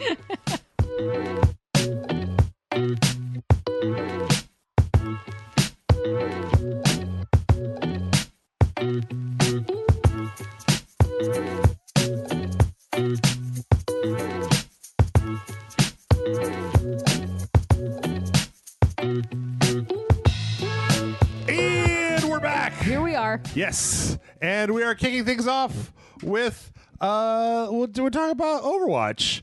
At this point, I haven't heard that name in years. I'll never resist an opportunity to kind of talk about how crappy I think Overwatch 2 is. So we got a trailer that they've got the new Halloween Terror 2022 started, which is the first like seasonal event since Overwatch 2 launched, obviously. Yeah. Oh man, in the original Overwatch, the Halloween like events were some of the funnest that they ever did. Yep. So, you know, the big thing here is that Junkenstein's Revenge is back. There's some like kind of cool new Halloween costumes for the new characters. Sombra's got a Bride of Frankenstein thing going on. She's like the bride of Junkenstein kind of thing. Yeah. And a lot of the old stuff is back. But apparently, like, you know, folks are not entirely cool with it because, I mean, the main thing here, right, is that there are no loot boxes. The battle pass does not contain I loaded it up to take a look because it's confusing to me. Yeah. The battle pass does not appear to contain any of the Halloween content. Because they're currently still working on the season 1 battle pass. Has been out for like 3 weeks, right? Yeah. It goes up to level 80. It takes a fucking billion hours to get through. Yeah. What appears to be there is a bunch of Halloween costumes on the store that you can buy for 2,000 coins a piece in a game that literally limits you to 60 coins a week. So, like, the only way to get this seasonal content would appear to be paying for money. Yeah. Buying coins with real money. Which has just another week, and there's another kind of there's another round of just like, congratulations, you guys, I miss loot boxes. Yeah. Like, I think it was a better deal to play this game when there were fucking loot boxes as opposed to what you're doing now. It was kind of fun to do the, like, you would play, and if you leveled up, you get a loot box, and oh shit, I ended up getting the skin that I wanted, or you know, getting coins, saving up, getting a loot box or two, and then getting something, like, or saving up and just buying the skin that you want. All without using actual real world money. Like, that shit was cool. Now it's so fucking lame. I think I've said this before, and I think I'm just gonna say it again, is that, like, I feel like the problem with this whole system is that Activision Blizzard is too fucking greedy. Yeah. That was what happened with Diablo Immortal, and now we're seeing it again with Overwatch 2, where it's like, yeah, sure, we'll go to free to play, but they just, like, they haven't tuned it because they just have it set to try to make people spend money. Like, it's a fine balancing act between making it so that it's like, oh man, I really want that skin. Like, okay, I'll spend $20 on that. And then, you know, I'll go back to get my loot boxes and get whatever. Like, I really want this one specific skin for my main that I think looks really cool or whatever. But if it's all just money and there's no way to get stuff otherwise, like, we're not stupid. Yeah. Like, like, getting that stuff for free, or quote unquote for free, like, I don't know, it seemed like a better deal, and it's really it was a little like sprinkle, like, on top of making, like, the game was already fun. And then to also have like, and if you keep playing, you get cool skins, and then you get to play in these cool skins you like, or use these emotes that are there or whatever. Yeah. And it's like, that's fun. That's great. That's like you're adding to my gameplay in that sense. But when it's, you know, this where it's put your card info in, it's not about playing the game. You don't benefit from playing the game more. Yeah. I could never play the game, download it, and then just be like, I want that skin, pay for it, and then that's the end of that. Right. I don't even have to play to do that. Yep. Yeah. So I don't know. We'll see if anything changes. Oh, the other thing I thought recently was like, there hasn't been enough time. Right, like if they're going to limit people to getting 60 coins a week, and the Halloween skins are 2,000 coins, it's like, man, you would have to be maxing that shit out every single week, and then like saving it all and never spending a single coin in the hopes that during Halloween, to get one skin. Yeah, and heaven forbid they have another event in like December and raise the cost of those costumes. Do you know what I mean? You just do the mental math, right? Like 60 coins a week with 50 weeks in a year is 3,000 coins. Yeah. And with the fact that it's like 2,000 for a single thing. Yeah, so hope you didn't want two different skins. You better just main one character because... Also, they did that really crappy thing, where the witch skin for Kiriko, like with the new character, is 2,600 Overwatch coins on quote unquote on sale. But the thing is that you can only buy them in iterations of 1,000. So it's like you have to buy 3,000 in order to get that. Like you can't just buy it. Yeah. Like, but then you have leftovers for next time. Yeah, it's so bringing. I don't know. I think that we're hitting a point where it's just like somebody needs to sit video game developers down and be like, you can't expect us to spend infinity money on these things. Yeah, like it's just not possible. It's funny though because if you do free to play right, people will want to pay money. Yeah. Like John, I hung out with John and Michael yesterday. John, Michael, and Randy Lander of Rogues Gallery Comics and Games in Roanoke, Texas. And they were talking about the Marvel Snap. Yeah. And it's free to play and how great they are at free to play that even like during a beta, there was a thing where they accidentally made a card pay to win kind of thing. And they were like, oh shit, we fucked up. We didn't realize it was going to do that. Everyone gets a refund. Everyone gets the card. Yep. And John and Randy and Michael Michael hadn't played it yet. I don't think me and Michael were getting talked into it slowly through the night. But Randy and John were both very like, I'm probably gonna pay to get like a skin or two or like a new card or whatever. Like you don't pay to get cards, you're paying for like the card. It's like upgrades.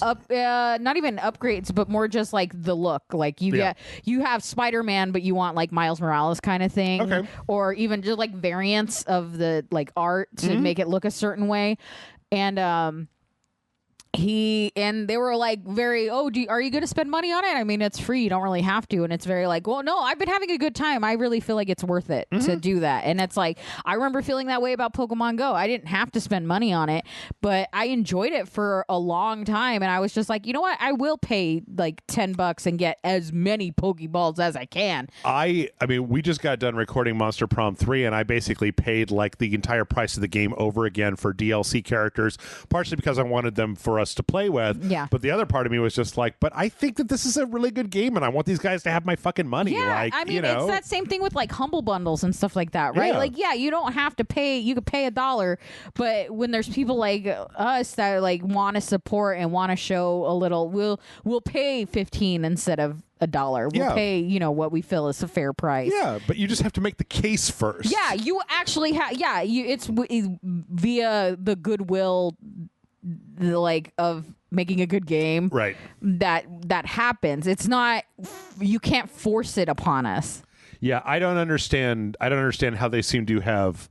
I don't understand how they seem to. Well, actually, that's not true. I understand. The people that run these things and set the prices, they have absolutely no idea what fucking video games are. It doesn't video matter. Games are for nerds. They're like well, they're for babies and nerds. Yeah. Because you remember that, what was it, 10 years ago? Well, first off, How many times have we heard single player games are dead? Yeah. They're not dead. If you make a good single player game, you'll make all the fucking money in the world. Like people will buy The Witcher 3 so many times on so many platforms and never complain about What it if one we time. made The Witcher 3, but it was multiplayer? Right, but it's a live service game. Yeah. And then, like, the thing right now, we were just talking about Silent Hill, Resident Evil. Like, there was a point in time, like, when the big AAA companies shut down all their horror games because they're just like, they don't make money. Yeah. And it's like, yes, they do. Yeah. It's just they don't make Call of Duty money. Like, everybody seems to think if they just do it right, Yeah. they're going to make Call of Duty money. And it's like, nobody's going to make that money except for Call of Duty. Yeah. Or Grand Theft Auto, basically. yeah. Like, Fortnite. or if you're going to do it, you're going to do it because, like, you're going to be in the right place at the right time. You can't force the lightning strike. You can't force the lightning into the bottle. Fortnite is only Fortnite because of PUBG. Fortnite was supposed to be a tower defense game against zombies with Minecraft elements to it. And then they were just like, oh, people seem to like this. We could make this on our platform. Now there's a competitor to Steam suing Apple in federal court because they were there at the right place at the right time. Yeah. So, and also, not just right place at right time, though. I mean, there was effort into it to make it a good game. Like, they didn't just go, well, we'll just like reskin the whatever. Like, they added their own quirks to it. They added their own art style to it. They added, and that made the difference. Yep. So anyway, we're maybe talking about Junkenstein. I do kind of like the somber skin though. It is a great skin. Yeah. I mean, there are art design for these characters that are always good. On point. Yeah. But we've got a lot of Activision Blizzard to talk about. That's gonna be a good time. Oh, actually, that's not true. I've got one horrible Overwatch story to talk about. Oh, God. Before that, oh my God, like, Overwatch lets you make these custom game modes. Like, people have made a variety of different things. I don't really ever fuck with them, but like, apparently, there was somebody on Twitter talked about this game mode that their kid found wandering through the custom game mode that was called Sexual Assault Simulator, where you played as Cassidy and all of the other team was lady characters, and you had to hit them with a flashbang and then squat on top of them, where a bar would come up saying, like, R-wording, and then when it filled all the way up, then they would give birth to little Torbjorn robots. And it's like, what? I think it's like that Spider-Man Elsa impreg. Like, I don't know what the thing is with like the impreg for young people thing is, but like, but apparently after saying this, Blizzard went ahead and like delisted it from the server browser, so you can't find it. But if you have the code, you can still just fucking go right into it, because apparently it's still like archived on their servers. I don't know how anybody would be allowed to make a thing that says Sexual Assault Simulator in the name. I was just and somebody wouldn't say, there wouldn't be a big boop alarm that goes off saying like, hey, somebody want to look at this before it goes live? Like, what? Sometimes the things that get through filters that are like pre-made is a little sus, that they're like, what if we just don't mention? Yeah, I don't know. It was very weird. It was just a very weird story that I read, and I was like, what the fuck? Yeah, that's weird and gross. Yeah. Don't be gross. Don't be gross. Don't be gross, Activision. Speaking of Activision. Yep. So, okay, our first story in the Activision Blizzard, we have several stories. This is an update to a previous story. Okay. So, California Department of Housing and Fair Employment, DFHE or whatever. The ones that brought the initial actual lawsuit against Activision Blizzard. Right. There is a little twist in here where Activision Blizzard, like 2 or 3 weeks after that original lawsuit came out, there was an EEOC, the Federal Equal Employment Opportunity Commission, where they basically like settled with a fine that was then supposed to be distributed to like the plaintiffs, et cetera, et cetera. It was very low. And the California department basically like moved to block that. Some of the people from the EEOC familiar with the case, there were some lawyers that ended up working with the California or basically they like left there and went there, and there was a lot of like impropriety, like you shouldn't have people that have been tainted with the knowledge in the EEOC investigation and this other investigation, and they basically tried to get the whole California department investigation thrown out as like, well, there's a like a conflict of Well, no, their argument was like, this issue has been done. We have come to a settlement with the EEOC, paid a fine, stipulated how this is going to go. And by continuing to drag this out, you are keeping the victims of these problems from being compensated the money that we have paid into a fund to compensate them. Yeah. Now, I'm never entirely sure how conspiratorial to get about this kind of stuff because I don't know. But the like time between like this California thing came out and then like a few weeks later, it was like, oh, the EEOC is actually doing an investigation in this. Oh, and we've actually come to a conclusion. Oh, we've actually accepted the conclusion. And oh, we're just transferring the money over into their bank account right now. It was like so fast that it seemed like it was a thing where somebody called somebody that owed somebody a favor. And this is with the conspiratorial thing. I have no evidence. It just happened so fast when you think about like employment rights court cases that it just seemed to come out of nowhere and then be like, and we guess this is fine, this is acceptable, etc., real quick. So especially with like a large grouping of people. Yes, like it's not just like one dude. Yes. So this week the Court of Appeals in California rejected the because they motioned to have the California Department investigation shut down. It went to court. Court said no, it's still going to go ahead. They appealed it. It went to appeals court. The appeals court came back and said no as well. So it is going to continue to go forward. My read on this, I'm not a lawyer. I'm just a fucking guy with a shirt and a YouTube channel. Is like someday you'll be a guy with a shirt and pants and a YouTube channel. oh, what a glorious day. My thoughts on this is that it seems like California being California is like really looking to rip Activision Blizzard a brand new butthole as large as humanly possible given the circumstances, and then Activision Blizzard would like to keep their butthole as least ripped as possible. Yes, with as little ripping as humanly possible. Minimize the butt rippage, please. Right. Given the stories and the actual facts on the ground that we know, I kind of think they need a little rippage. I think that there needs to be like that they need, as a large corporation, that they need to kind of be made an example of just like, you all, this industry needs to get its fucking house in order and stop doing this shit. Yeah. Because we keep getting story after story about this horse shit happening. Yeah. And like it takes until that story gets ready to come out for companies to finally do anything about it, as opposed to trying to do it ahead of time. We are looking forward ahead in our company and what we want to see within our employees, and it's like, wow, really? Like 20 years you guys being pieces of shit, and now all of a sudden it seems like a good time, huh? Yeah. So I think that this needs to be a cautionary tale. It also, to me, the fact that Call of Duty outside of Grand Theft Auto is like the highest selling video game franchise of all time, and the fact that the other side of that organization is goddamn Blizzard with World of Warcraft and Diablo and fucking Overwatch skins that cost $20 a pop. Like, I'm sorry, but like, again, we go back to the platinum things before about just like, well, we want to find platinum $500 million, and it's like, well, there goes platinum. Yeah, that'd be it. But like, if you want to find Activision Blizzard a shitload of money, they got bought for, what was it, like billions, if I remember correctly, like not millions, but B with a B, billions. Like, so I kind of think that it's not. I would like to see. I have a streak in me of following corporate malfeasance cases where the fine is so low that, like, yes, nobody wants to pay money they don't have to pay, but like, this is not a cautionary tale. This is just like a slap on nobody the gets wrist bonuses this quarter. Yeah. We'll all get bonuses next quarter, but not this quarter type of thing. So,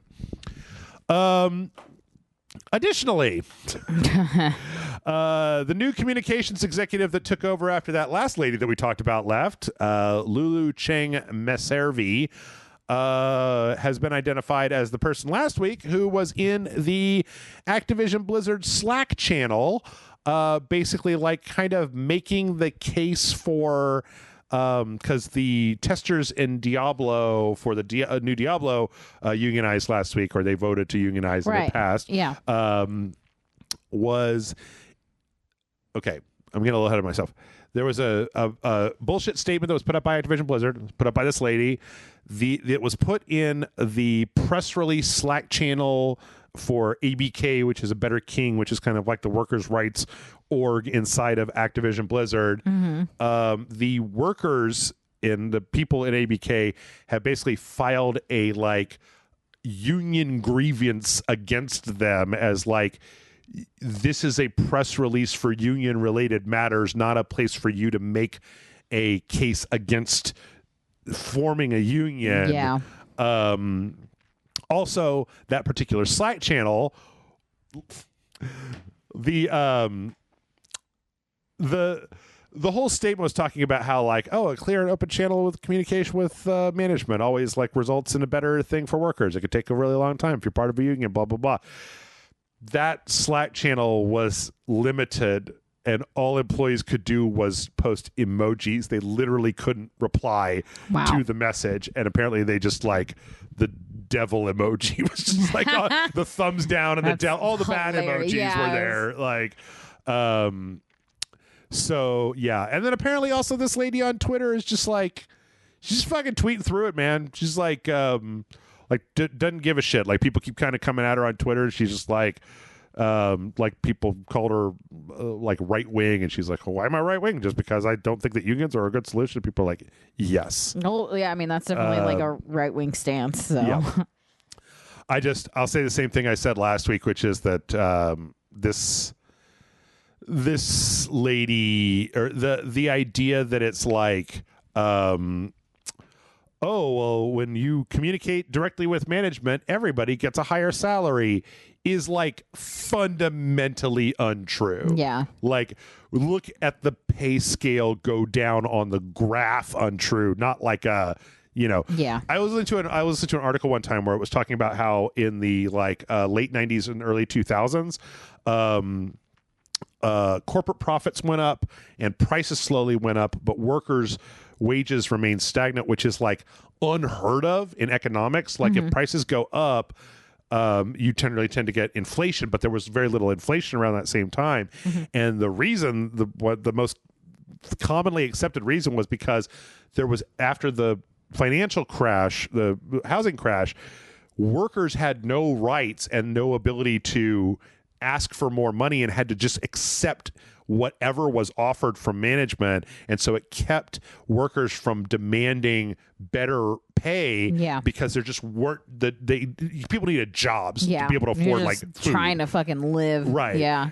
But so like, I don't want to hear like, there's any number of graphs that you could look at. It talks about like worker productivity versus worker wages. You can look at the income distribution chart between like the giant graph on one side and the rest of it on the other side. Yeah. Like there's just a lot of graphs that you can look at that say like, things have gotten worse for workers over time, and this fiction that it's just like, what are you doing? Why don't we just have a nice conversation about it? It's like, because for 20 years you've been slowly you've been ripping this asshole wide open. It's so weird because you get like these graphs and these articles and the history of everything, and then you're also like, the response is very like, people just don't want to work. Well, you could buy a house if you stopped eating that avocado toast and drinking your Starbucks. Yep. And it's just like, look, I could put every fucking graph and study in front of you, and you're never gonna fucking listen. What does it fucking matter? All you're gonna do is say mean comments and YouTube fucking posts, dicks. At the end of the day, like for me, it's just a lie. Like, management wants to pay as little as possible. Yeah. They will do anything. They will spend millions on union-busting law firms rather than giving people a pay raise. Yeah. Like, they will never try to cut their own bonuses or anything to just, like, be human beings to the people that work there. They will do anything. They will stab their children before they give you a raise that you are not, like, contractually obligated to get. And it's like, in that environment, what other choice is there than to basically just be like, okay, so now we're gonna take down the entire QA department of Diablo 2 weeks before it comes out to be like, we want more money, and we're gonna fucking hold your feet to the fire. This is the only way to do this because you've literally closed every other door. Yeah, like, and then they act like you're the villain for fighting for your right. Yep. How dare you? How could you possibly? Yep. Anywho's, speaking of inflation, There was an interview last week with Phil Spencer, head of Xbox, where he basically said, like, they're probably going to raise the price on the consoles and Game Pass soon. Probably after the holidays, because they don't want to fuck with people's finances when it comes to doing this. But that, like, as the price of everything goes up, basically the price of, like, materials and transport and all that shit comes up. Hang on a second. Yep. Hold on a tick. Didn't PlayStation up their prices, and they were like, the cost of everything is going up, and then people asked Nintendo and people asked Xbox, and they were like, no, that's just PlayStation, that's just Sony. And now all of a sudden they're fucking raising their price. The thing is that I remember reporting on that story, and like there were a lot of weasel words in those statements where they were just like, at the time we don't see that there's any reason to need to raise the blah blah blah blah blah. Also, it's was possible, that actively holding out just so the first person would be the villain? Maybe, I don't know. The thing is that it's so hard to tell, right? Yeah. Nintendo is a very conservative company with a huge war chest that can eat years of, like... My favorite thing about Nintendo is that their big successes really pay for their phenomenal failures. And I live for it. And they are fucking Scrooges, man. They save that money. Like, they save it.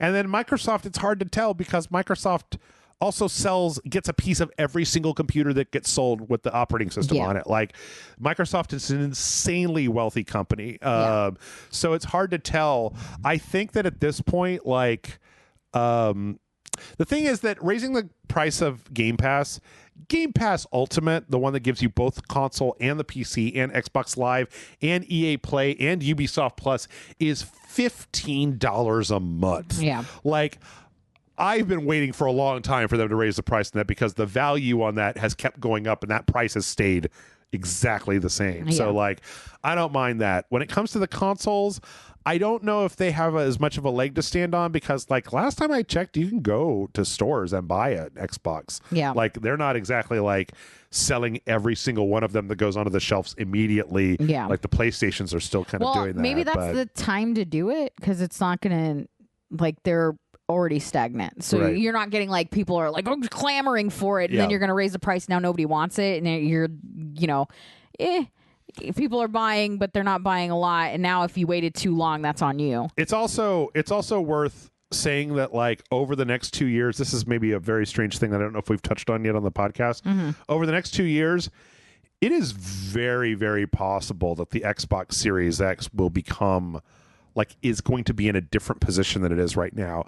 As these big Game Pass titles, like, there've been a lot of Game Pass titles, right? Persona 5 Royale got put on Game Pass. That's like a $60 game, right? Yeah. But, like, as, like, Starfield launches on there, as, like, these Bethesda games and start launching, as the Obsidian games, the Double Fine games, all the studios that they bought start launching, like, day and date and start having console exclusivity to the Xbox. Yeah. Like, there is a good chance that the Xbox is going to become a more valuable property than it is now, a more valuable console than it is now, with a huge backlog of games that you could only play on the Xbox or that you can play just by signing up for Game Pass on the Xbox. So, but anyway, I guess it just goes to show that, like, if you're thinking about an Xbox, I think it's a no-brainer for Series X, like, between Game Pass and the fact that, like, I've seen the performance metrics and nothing has had a huge difference between the two when it comes to the third-party games that run on both. Yeah. And the backwards compatibility. Like, there's a lot to recommend a Series X under your TV. Let's see. This is a very difficult one, Amanda.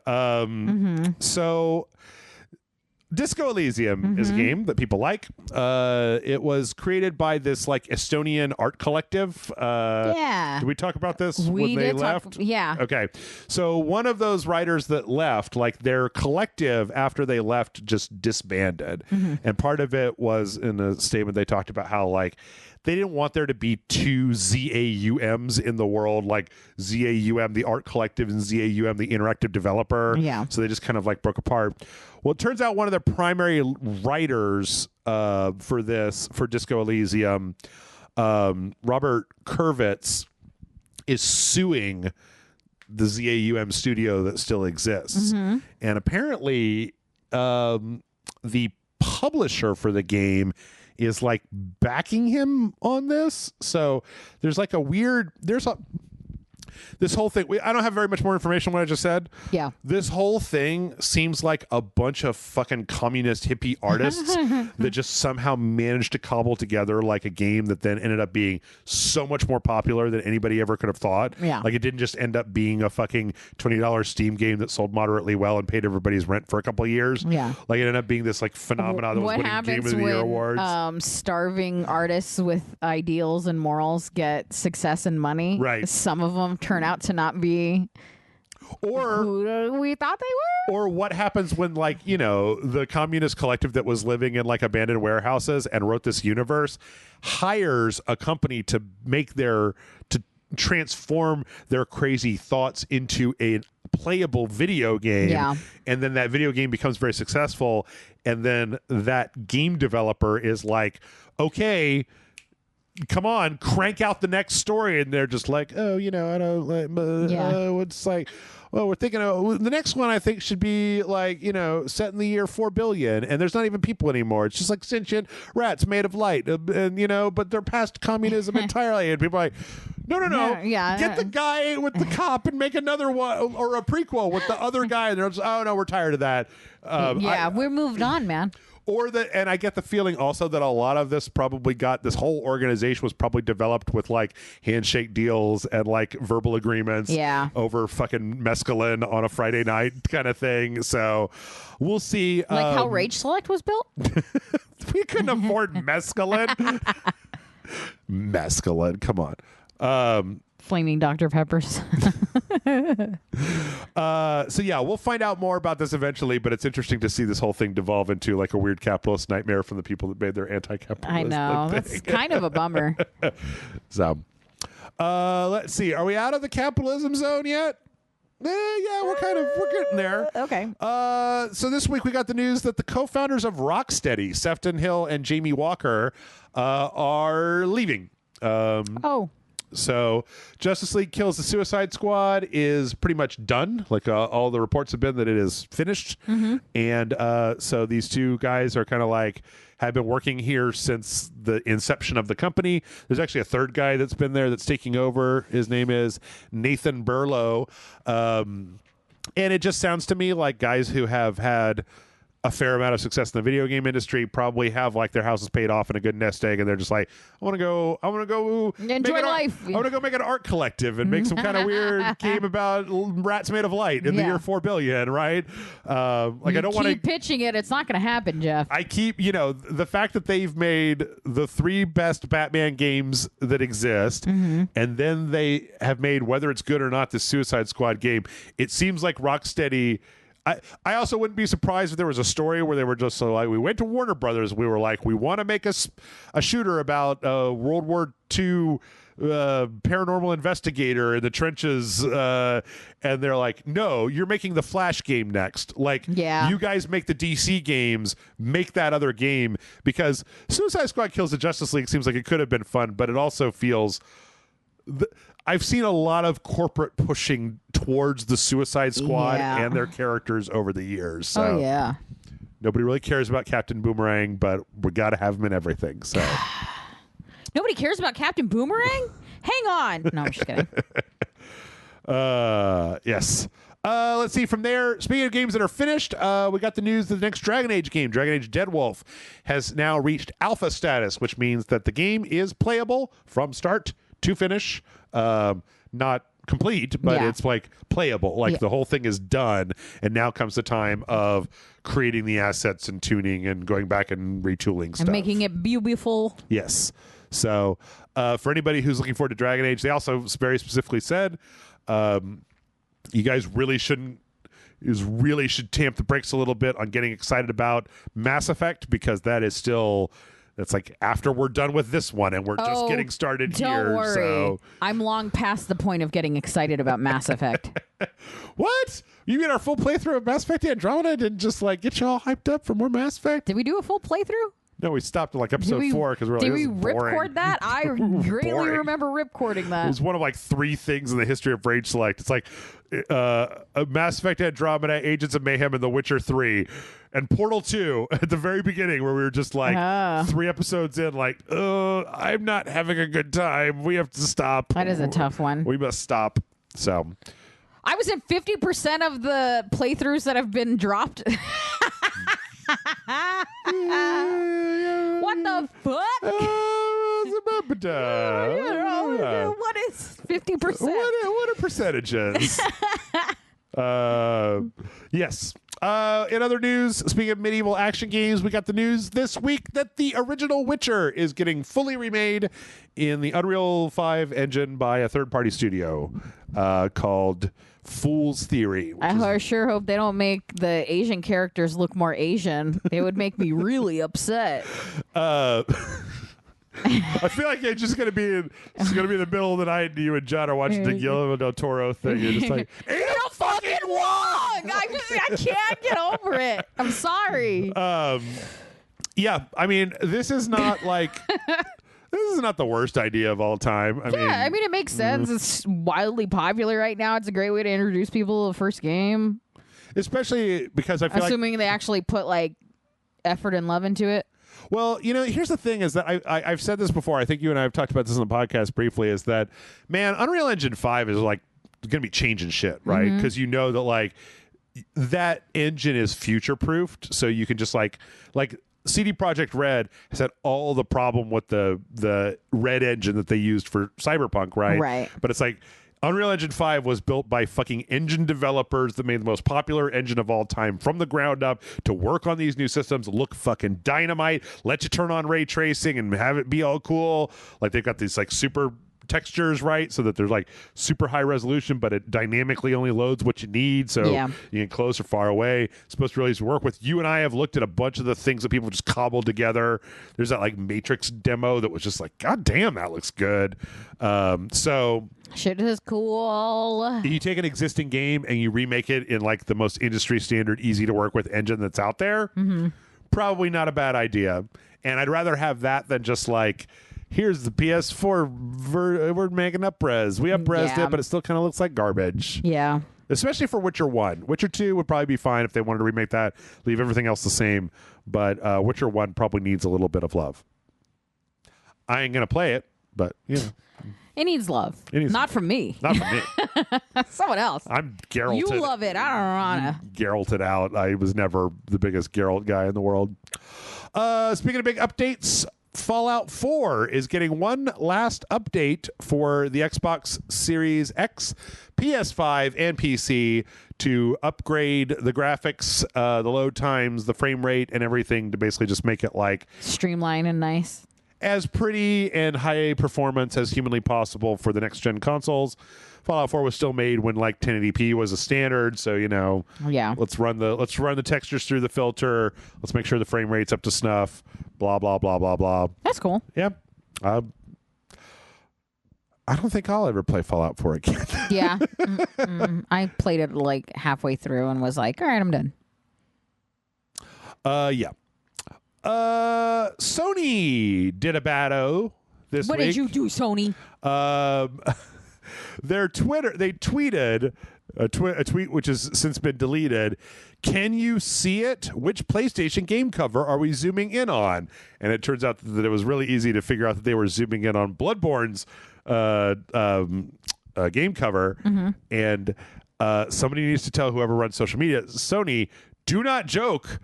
Do not ever talk about Bloodborne unless you're saying that Bloodborne's going to be remade or put out on the new consoles. Do not fucking talk about Bloodborne because you are just poking the bear. Yeah. To the point where they deleted this tweet. Like, they deleted it. So we poked the bear. Yeah. And then they run. Bloodborne would be a good game to remake and put out. Yep. But, I've already played so much Bloodborne. I ain't gonna play it. Everybody say it with me now. Yeah, I'm not gonna play it. Yay! I'll play it for the show. Actually, what'll happen is I'll play it for RageSelect. And then it'll get that fucking taste. You'll go, and then you'll gotta go in. As soon as everybody leaves, I'm just like, I'm already here. I might as well. Fuck. Yeah. Yep. Let's see. There was a question a few weeks back when Stadia got shut down about what would happen with Red Dead Online. Especially because there was like this one specific streamer that put 6,000 hours into Red Dead Online on Stadia. I don't know what the fuck that's all about. Yeah. But that's what they did. I feel like there's a story there on its own, but sure. Yeah. So Rockstar announced that they can confirm that active Stadia players who played Red Dead Online within the 30 days prior to Stadia announcing their shutdown will be able to carry over any Red Dead dollars, gold bars, XP roll, and roll tokens to an existing account either on PC, Xbox One, or PlayStation 4 through their Rockstar social account. Now, did you notice the weird caveat in there that was very within bizarre? 30 days thing? Yeah. You had to, we'll be able to carry over, let's see, who played Red Dead Online within 30 days prior to Stadia announcing their shutdown. So if you put in a whole bunch of time, but like you took a couple months off, yeah. No? That seems like a really weirdly arbitrary line. Yeah. I don't really know. Is it like if you created your account within the 30 days of it being that they're like, look, man, you already knew it was closing. We're not going to fucking... It says who played within 30 days prior to the announcement that Stadia shut down. Yeah. Like, seems weird. Yeah. Seems like a weird stipulation. Yeah, the statement played implies something different because I was thinking like, well, if you create your account. Right. Yeah. Like 30 days, like that's just you shit out of luck. You losing the 30 days. Right. But like if it's played and it's very like, well, you should have kept playing on Stadia. That's a little different. Yeah. It's weird, right? Especially because like what they're describing that could be transferred over. Like some of it is like in-game currency that you can earn, but some of it is microtransaction money that you could have bought with real-world money. The idea that I don't know. I mean, that's the statement. I don't know if there's what maybe happens they'll if get like a little more clarification later on. But yeah, it's a little sus. Yep. For the first time in a long, long time, I have a great. I actually have a transition between news stories and trailers. Okay. Speaking of red stuff, we got a trailer this week for Redfall, which showed a lot more of a game that I'm very cautiously optimistic about. Mm-hmm. This is the Arcane Studios game, like Deathloop and all that stuff, brain stuff, where you play in like a town that's been taken over by vampires. I remember this trailer, not this trailer, but I remember like I guess their teaser trailer. Yeah. And it was like you're playing as like these 4 teams with different powers and stuff. Yeah. And this is, I believe, the first time that we're seeing like gameplay. It looks pretty all right, man. Like, I like the way that I love the monster designs. Yeah, the vampires look all crazy. There's a lot in this trailer where they're like, hey, why are you hiding? Come on out. We're super good friends. Like fucking lost boys in them and shit. It looks like a first person shooter. I like Arcane. Like I like Deathloop. I like the way their action feels. I like the weird vampires. I like the kind of weird action horror, kind of almost like Evil Within 2 aesthetic. Like I can definitely see that. I like the big old red pools of blood everywhere. Yeah, I like that they're not afraid to be a little colorful. Yep. You know what I mean? Because like, especially right now, a lot of horror games are very like, you know what, black. Yep. And if it's not black, gray. Right. It's like, all right, thanks guys, but like this is colorful without overdoing it and being like, we're the Fortnite of horror or whatever. I also really like their 80s logo with the glowing red that looks like it's the fucking bite mark, the teeth. Yeah, or it looks like it could be the cover or like the title for like a Monkey Shines or something like that. Yeah. Like but yeah, I think this looks good. Like I mean, this one has the advantage of being one of those games where it's like this is going to be on Game Pass. Well, of course I'll try it. Yeah. But it's great that it's on Game Pass because it means that I don't have to like commit. Like I could just be like, oh yeah, I will certainly try this. Yeah. Because the big question is this Left 4 Dead or does it have enough that I can play it single player without Left 4 Dead, without like other people? Because I don't want to play by myself. Left 4 Dead was fun though. Well, Back 4 Blood, news I could tell is almost completely. I don't know if it's still going on. Like I haven't seen a single announcement or news story about it. Maybe it's just trucking and nobody knows. But from there, we got a real big Final Fantasy 16 trailer. I'm so excited. I love Final Fantasy games. Amanda, contain yourself. This is the RageSelect podcast. These outbursts will not be tolerated. Yeah, this showed a lot more of the story. Apparently, it's like the world is wasting away, but there's these giant crystals. They're kind of cool looking. These giant crystals left in the world, and so all of humanity is like circled around these big crystals in towns where people don't like waste away, and then each town is kind of like their culture is kind of directly related to like the summon the Aeon or what they call it, like the Aeons or Titans or whatever that are in the crystal. Yeah. And so you're playing as like I think like either a mercenary or some kind of ousted king or something. And so what it seems like is that they're really leaning into this idea where it's like each one of the Game of Thrones people basically has a Final Fantasy giant monster summon, and you're kind of going between places defeating them to get your revenge for when you were a kid or something. I don't know exactly. I like a lot of the design work. Like, yeah. They've never struggled with design work, though. Absolutely it's not. Final Fantasy. Yep. I mean, it occurs to me that between Final Fantasy 14, I guess, is still medieval, but like 15 was like this weird modern day, and then like 13 had the weird neo future swords and lasers thing going on. And this is very just like gritty Game of Thrones looking. Like, there's not like magical flying car, it's like, oh, it's medieval, but we've got all this future tech that's powered by magic. Yeah. It just looks like a bunch of like dudes what got armor and swords and knights and armor and shit. And weird facial hair. Yeah. Yeah. Like marks on their faces, also incredibly like bloody and graphic and gratuitous. Like, not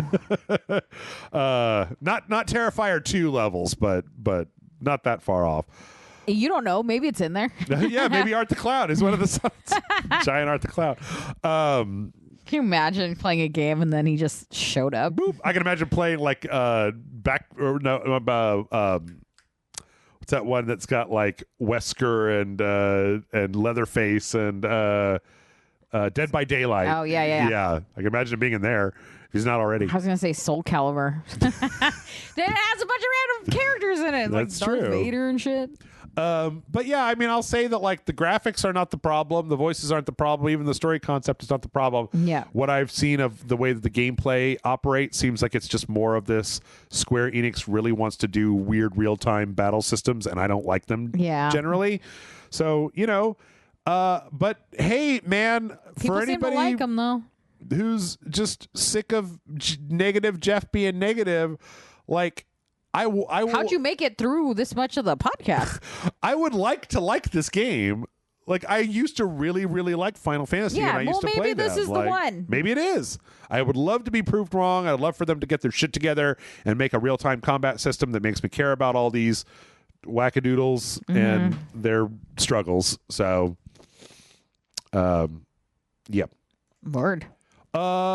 Speaking of wackadoodles whose struggles I care about, we also got the launch of Wanderer of the Rift, which is the second DLC for Stranger of Paradise, which is almost my favorite Final Fantasy thing because it's the one. It's funny, Amanda. Tess and I played this game, and like the main character is this blonde hair guy named Jack that was the one that was like chaos, that whole chaos thing. And like he's fucking got an iPhone, like with like Raycons. Yeah. And like there's a point where like this you beat the first boss and this priestess comes out and she's like, the chaos, it's coming. But don't fight it because if you fight the chaos, you'll be infected by it.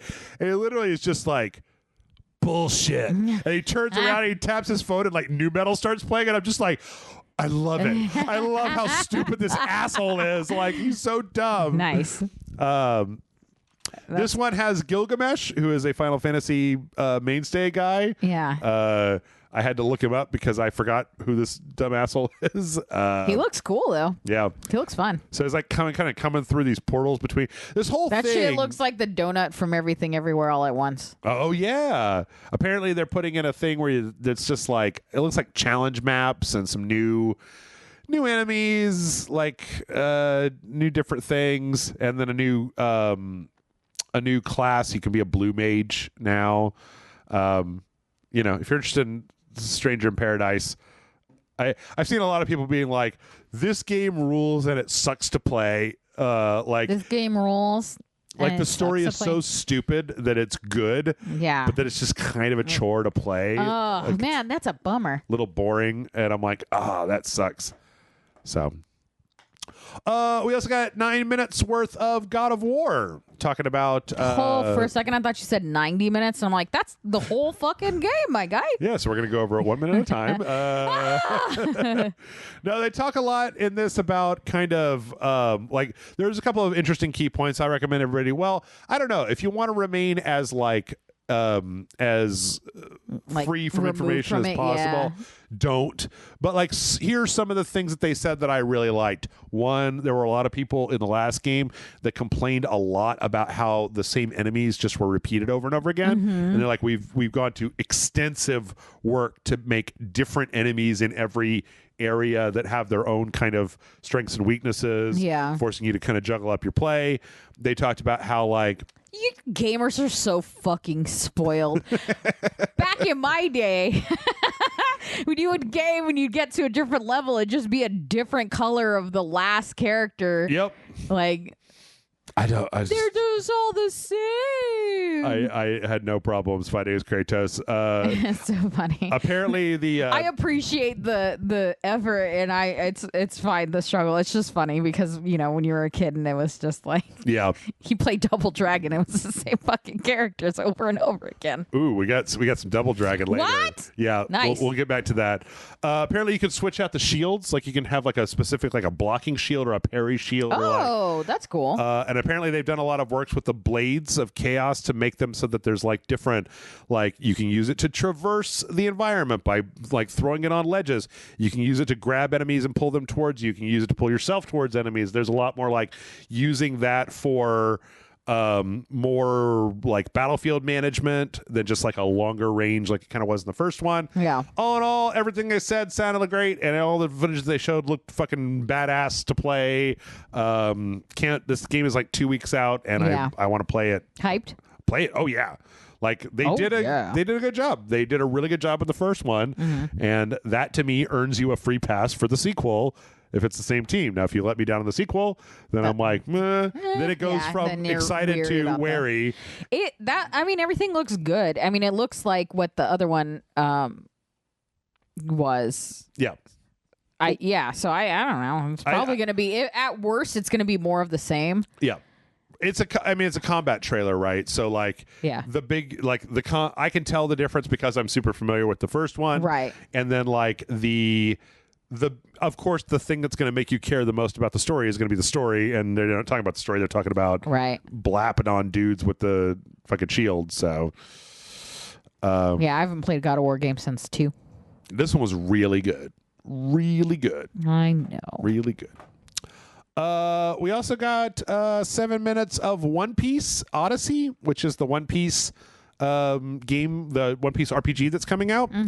I will, because we're sort of getting close to running out. We're pretty much out of time. This looks like a JRPG. Yes. It's got like an overworld where you can talk to people, get quests. You can switch between characters, and they each have traversal things. Your characters will talk to each other. When you hit enemies, you will go into a turn-based battle where all your party have different attacks and powers. Sounds like it's going according to plan. Yep. This whole thing was like, looks like a straight-up JRPG. Cool.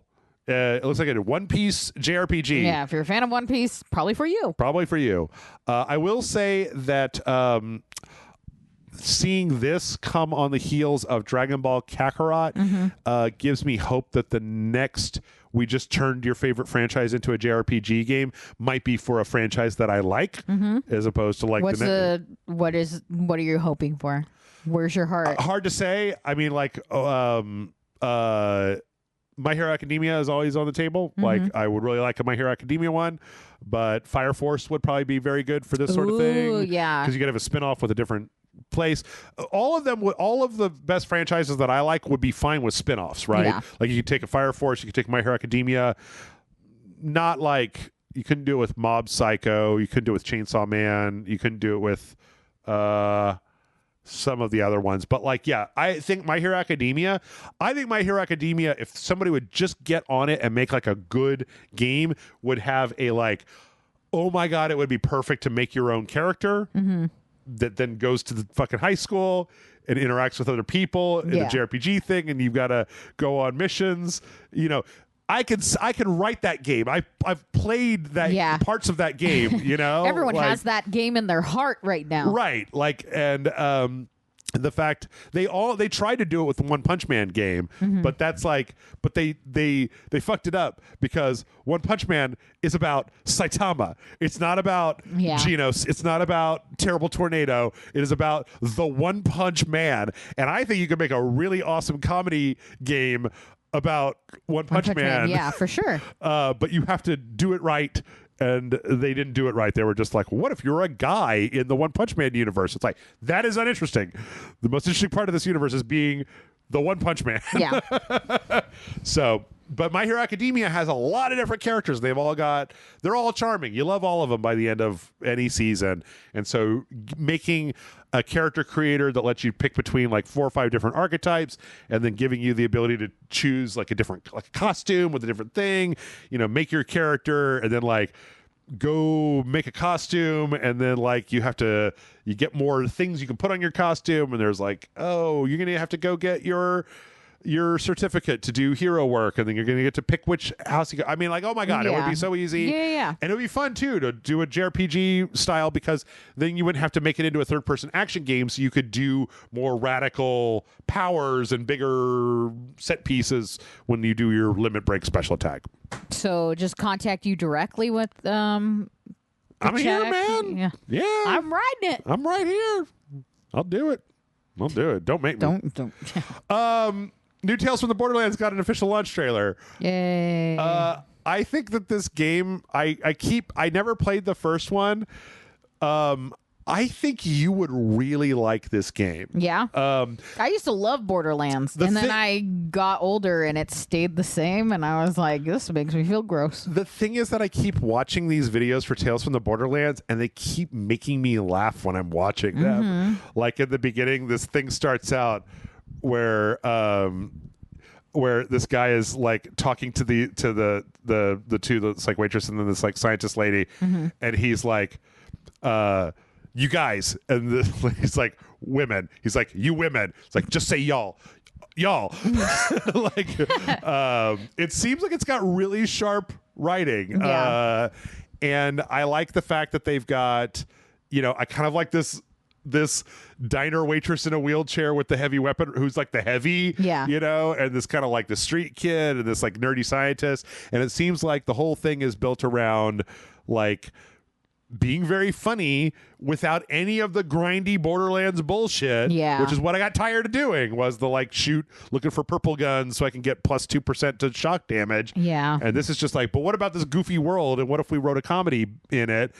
And that seems great. Like there's a line in line of the trailer where the guy's like, the first step to being bad at business is you have to convince yourself that you're good at business. It's like, what? So yeah, this is out this week. Like I'm really interested in taking a stab at it because I didn't play the first one, but this one seems really charming and also looks really good. Like, yeah, it does. They've used the Borderlands style, but because they're not attached to a first person thing, they can do like cool camera angles and stuff like that. There's another funny joke at the end of this trailer where she's got the waitress lady has like this little robot, and it's like preparing to notify your next of kin, and then it goes error, family not found, or loved ones not found. No. And she just like makes a face at it. And I was like, oh, I like that. That's so dark. Yeah. Seems all right. Yeah. We got Halloween Red Band trailer for The Quarry that gives away a lot. But it also introduces something that I didn't really realize until I had watched the trailer twice. That they're dressed like the Scooby Gang? They put in a retro costume pack that you could buy, but it literally makes the like sexually aggressive lady dressed like Velma or like Daphne. Yeah. And then the nerdy girl has like an orange sweater like Velma. So hell yeah. I clocked that the second I saw it. Yep. So yeah, if you want to play the core, it's basically just like kind of, and then the rest of it's just kind of a retro trailer for like choose who lives and who dies in the core. It's kind That's of all I ever want to do. like a fake, Don't lose your head. fake VHS 80s horror trailer, but it works. So, yep. Okay, I told you about Double Dragon. You did. We got a trailer for River City Girls 2, introducing the fourth character, I believe. Marion. So I don't know if you remember, Marion is the lady who gets punched in the stomach at the beginning of Double Dragon. Oh my God. And she basically has her backstory where she gets kidnapped, and she's like, yes, and Billy and Jimmy, they always came and rescued me. But I got tired of waiting, and so I was in my prison cell. Got I just bored, worked saved myself, out the entire time and got all buff and shit, and now I'm back. And I love the fact that like they've played into the ab lady meta online right now, and the fact that Marion now has just like these super rock hard abs when her whole thing at the very beginning of the game is getting punched in the gut. Yeah. Punch her in the abs now. I'm sure there would be a joke where somebody tries to do that in this game, and she's just like, and like that's amazing. Throws them. So I can't wait for River City Girls 2 to come out. Yeah, I love the like first fun. one. But I don't think we have a release date yet. So is that Tiger Mask? There's like a wrestler with a tiger mask. Yeah, in it, sort of. Or King. Or King, yeah. King's based on Tiger Mask, if I'm not mistaken. Yeah. First game was great. I can't wait to play more of this. Have a release date, you jerks. They keep saying like soon. I'm like, no. Soon better be fucking tomorrow. Tell me when. Actually, don't. No. Put it out in December. I've already got November is already full. It is 100% full from start to finish. I have no more room. Unless it comes out the same week as Sonic Frontiers, in which case I'm going to I guess bump Sonic entirely from the schedule. Oopsie doodle. We also got an announcement last week that Age of Mythology is getting remastered and re-released. Age of Mythology was a real-time strategy spin-off from the Age of Empires series, where you played with various mythological factions and you would create like little armies of monsters and demons and gods and stuff. Cool. It's a very like niche property that a lot of people have a lot of fun memories for. Fucking nerds. Yep. There's a whole like Age of Empires live stream where they talked about how like they're putting Age of Empires on consoles. I'm like, all right. And then last in the trailer parade, we got the reveal that Black Adam is coming to multiverses, as well as an arcade mode. Dwayne The Rock Johnson. Yep. I like the arcade mode part. I don't care about Black Adam part, but yeah, whatever. Who cares about Black Adam? Never even heard of him. Michael said it was fun. I don't. Yeah, I talked to him about it. Yeah. He also said that the post-credits scene was worth more than anything else in that movie. So. Yeah, I'm kind of mad that shit has been spread so far that I know what it is. Where it's just like, Jesus, guys, come on.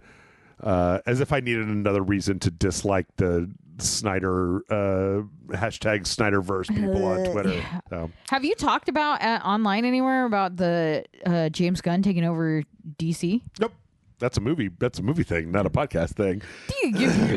Well, that's fair. But. I mean, the thing is that when Michael and I talked about it. Actually, Michael and I talked about it a little bit in a Patreon bonus video for a Warhammer 40K game that just ended up being like wanton violence. But my thoughts, I'd be interested to hear yours because we're pretty much at the end here. Is that James Gunn's movies make me feel things. Yeah. A lot. Most of the DC movies do not make me feel things. James Gunn's Suicide Squad made me feel things. I got a little twinge off of Shazam.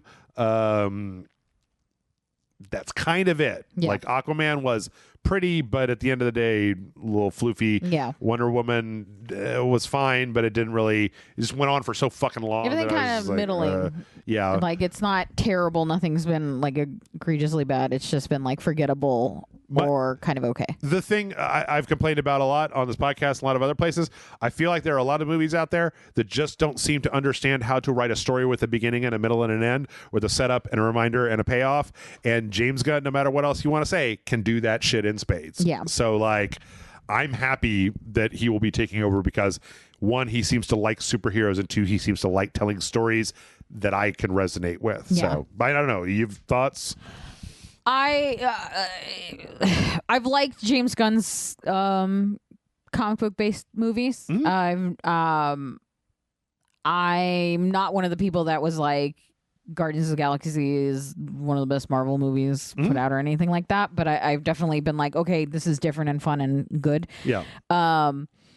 I give it a very short amount of time before the interactions with Warner Brothers and DC give him a mental breakdown. And I never trust, and this isn't a slight against him, but I'm very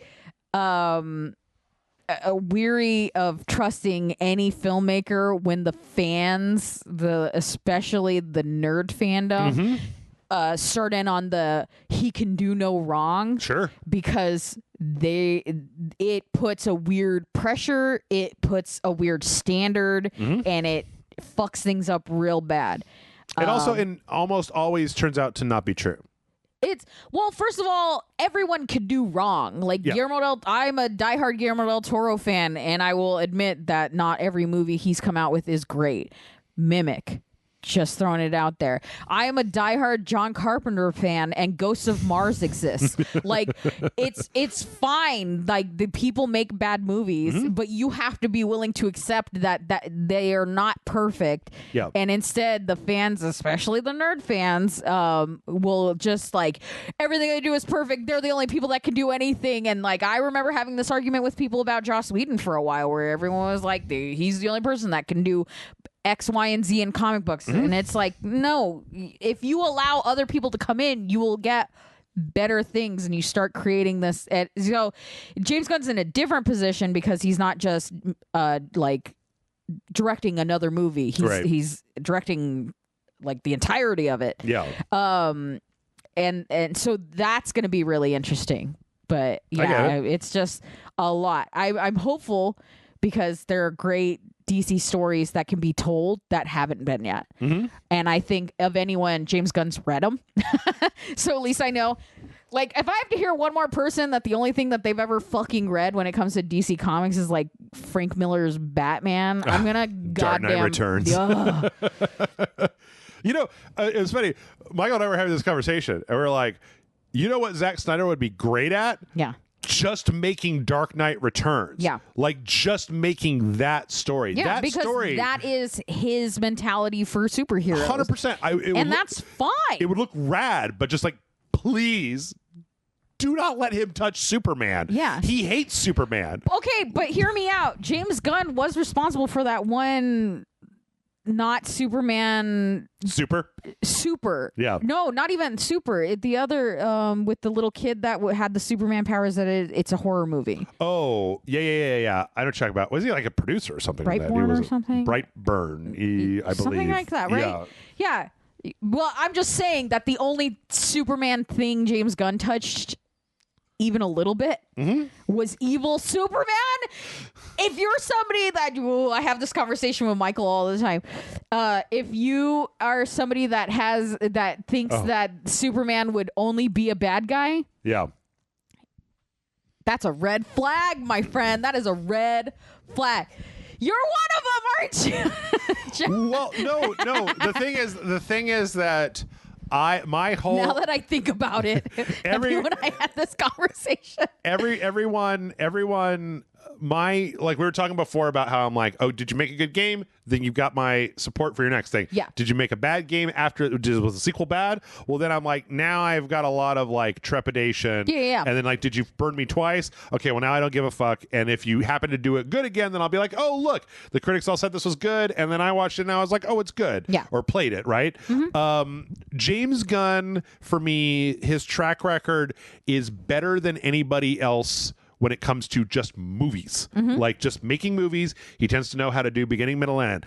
I thought that the bum ones for me, I didn't care as much for Guardians 2 as the first one. And yet I like Guardians 2 better than the first one. A lot of people do. I think it's just kind of a matter of taste.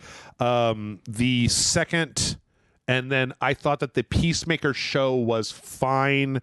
And I didn't watch it. But it was just, I didn't need that much more Peacemaker in my life. It's so funny, the things that we get like full series on. Right. But, you know, Suicide Squad 20 the Suicide Squad, like that shit makes me like there's the part at the end where Ratcatcher holds up the thing and she has the flashback to Taika Waititi daddy telling her about why rats, and I fucking tear up every time I see that. And then they play that thing that sounds almost verbatim like a Pillows song from Foolie Cooley and the Rats Swarm Starro, and it's just like this beautiful scene with Harley jumping through the aqueous membrane in the eyeball and like seeing the, and it's just like, wow, that's great. Like I'll take that over the rest of it any day. Now if James Gunn turns out to be garbage, then like fine. I'm not going to say the guy deserves like violence against his person. I'm just going to be like, well, I don't trust you anymore, so I'm not going to go day one. Thor Ragnarok, like top 3 Marvel movies for me. I went to the theater to see Love and Thunder and walked out, was like, that was acceptable, but I wanted more. And so Taika Waititi, his star has been falling a little bit for me because I trusted, like, I liked Jojo Rabbit, I liked Thor Ragnarok, I like the What We Do in the Shadows, at least the concept. Even if the movie I'm like this about, Hunt for the Wilder People is good, but like, boy, Love and Thunder, you know, not as much. And it seems like he's kind of letting the success go to his head a little bit, or there was a mandate about what Love and Thunder should have been. Or... Yeah, I mean, it's also in fairness to him, and he falls under the same category as far as I'm concerned of like, people say he can do no wrong, and I'm like, okay, calm down. But I do feel like, in fairness to him, he's been getting more high profile things, and it means there's a lot more eyes on his work, which means there's sometimes a lot more hands in his work, which might be what's happening, because he can do things that on his own, and it seems like he does better. I hear Our Flag Means Death is fantastic. I haven't watched it. I have not either. But I hear it's really good, and yet, you know, the new Thor movie I hear is like okay. So, you know, it could just be that, you know, Marvel has a big hand in what goes on in one of those. And he had full control, or most control, in the other. You know what I mean? From my perspective, whoa, we were so far off the beat path. Sorry, my bad. No, that's all right. It's all right. Sorry. From my perspective, the way that it always comes down, or what it seems to be to me, and I could be wrong, but this is what it seems to be to me, is that we've seen a pattern a lot of like, if you leave weird artists alone and shove a bunch of money at them, they'll come back in 2 years with something that everybody's like, holy shit, that's amazing. Like, that was incredible. A lot of the time. Sometimes not. Sometimes you get masturbatory nonsense. But the only way to get that sort of thing is you have to let the creatives do their thing. But the problem is that once the stuff that the creatives, it's like the Disco Elysium thing, once the creatives start making money, then the money guys come in and they're like, so here's what you're going to do next. And it's like, well, I'm not passionate about that. Like, you know, I don't think Sam Raimi wanted to come in and direct what was left of Multiverse of Madness. I think they backed the dump truck full of cash up to his house, and he told them when to stop, and then did it. Like, I don't think that his passion was doing Doctor Strange for a lot of reasons. The same way that I would be willing to bet that I don't think that I get the impression that Taika Waititi probably wouldn't have done Jane Foster Thor, but that there was a lot of pressure to have Jane Foster Thor out there.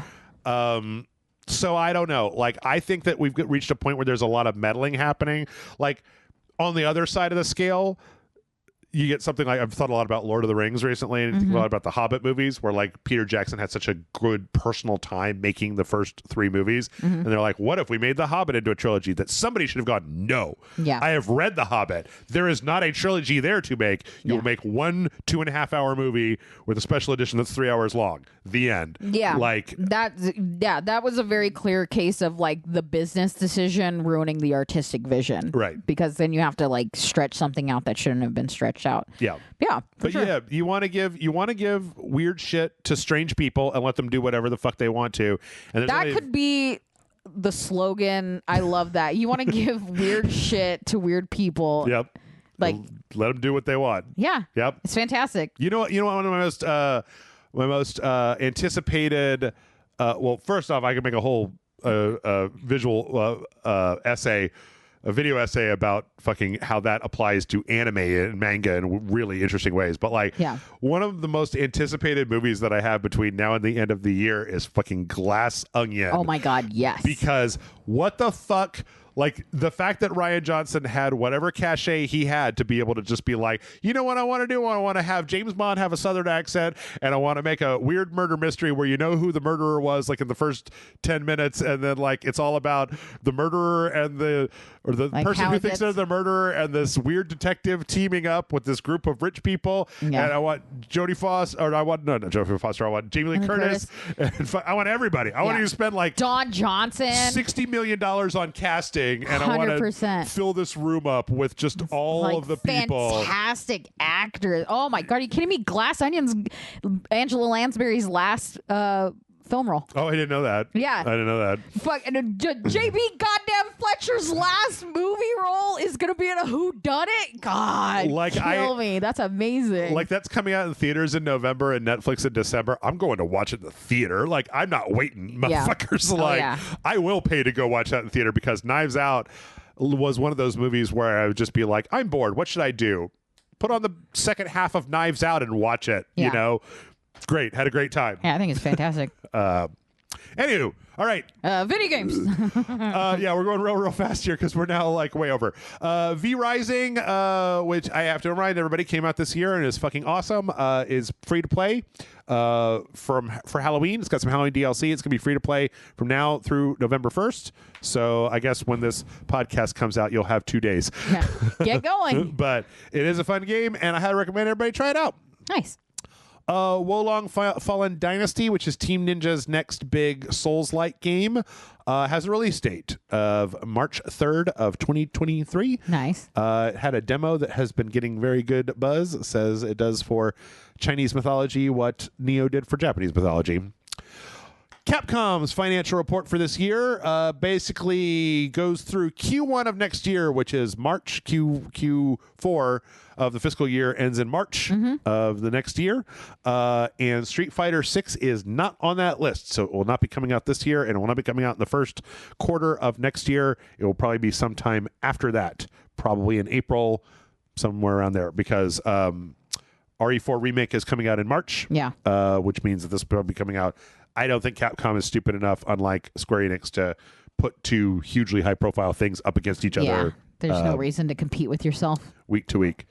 Speaking of fighting games, there's some fun stuff going on in the fighting world. There is an online fighter who is doing Guilty Gear tournaments who goes by Joe Biden, and the thing is that nobody knows. There's no proof it's not Joe Biden. Exactly. That is what I was getting at. There is no proof that it is not Joe Biden. And so the fighting game community has basically decided it is that Joe Biden is a Chip Zanoff player in Guilty Gear Online and holds number 1. 100% love that idea. The Guilty Gear Discord posted out like Twitter handles for everybody in the North American plus EU Open number 29 top 8, and they put at POTUS as the first, as number 1.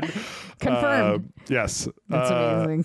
So the chances are not impossible, but minuscule.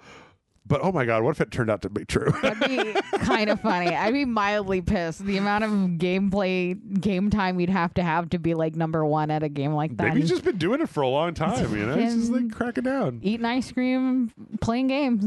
You talked about the Marvel Snap game. Yes, I did. Marvel Snap is also cheeky as hell. They have what I think is, this is so dark and yet I love it. There's an Uncle Ben card. Oh my God, we talked about this. Yes, there's an Uncle Ben card in Marvel Snap, and if you play it and it gets destroyed, it immediately puts Spider-Man in your hand. That's amazing. Yep. What a great way to be. Like, this is the kind of creativity where I'm just like, okay, that sounds great. Yeah. And like I said, it's a free-to-play game. I'm going to download it probably soon because I've lost John to it. Oh, okay. So you need to be able to talk with him so you can be friends in Marvel Snap. Yeah, so that we can be friends with my husband again. And so it's just, he loves it. So cool.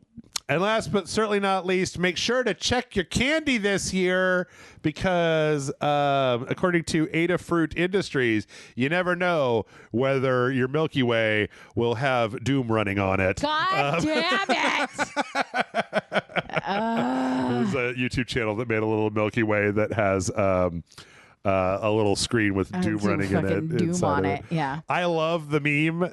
I love the fact that they started up with this with the rainbow fentanyl horse shit at the beginning of October. God. And the internet just took it and they were like, if there's Mordor in your Snickers, make sure to check your children's candy for like it basically took all the shit that was happening in the Seinfeld meme of what's going on in there and just turned it into that's what's going on inside of candy bars. Candy bars, yeah. So it's great.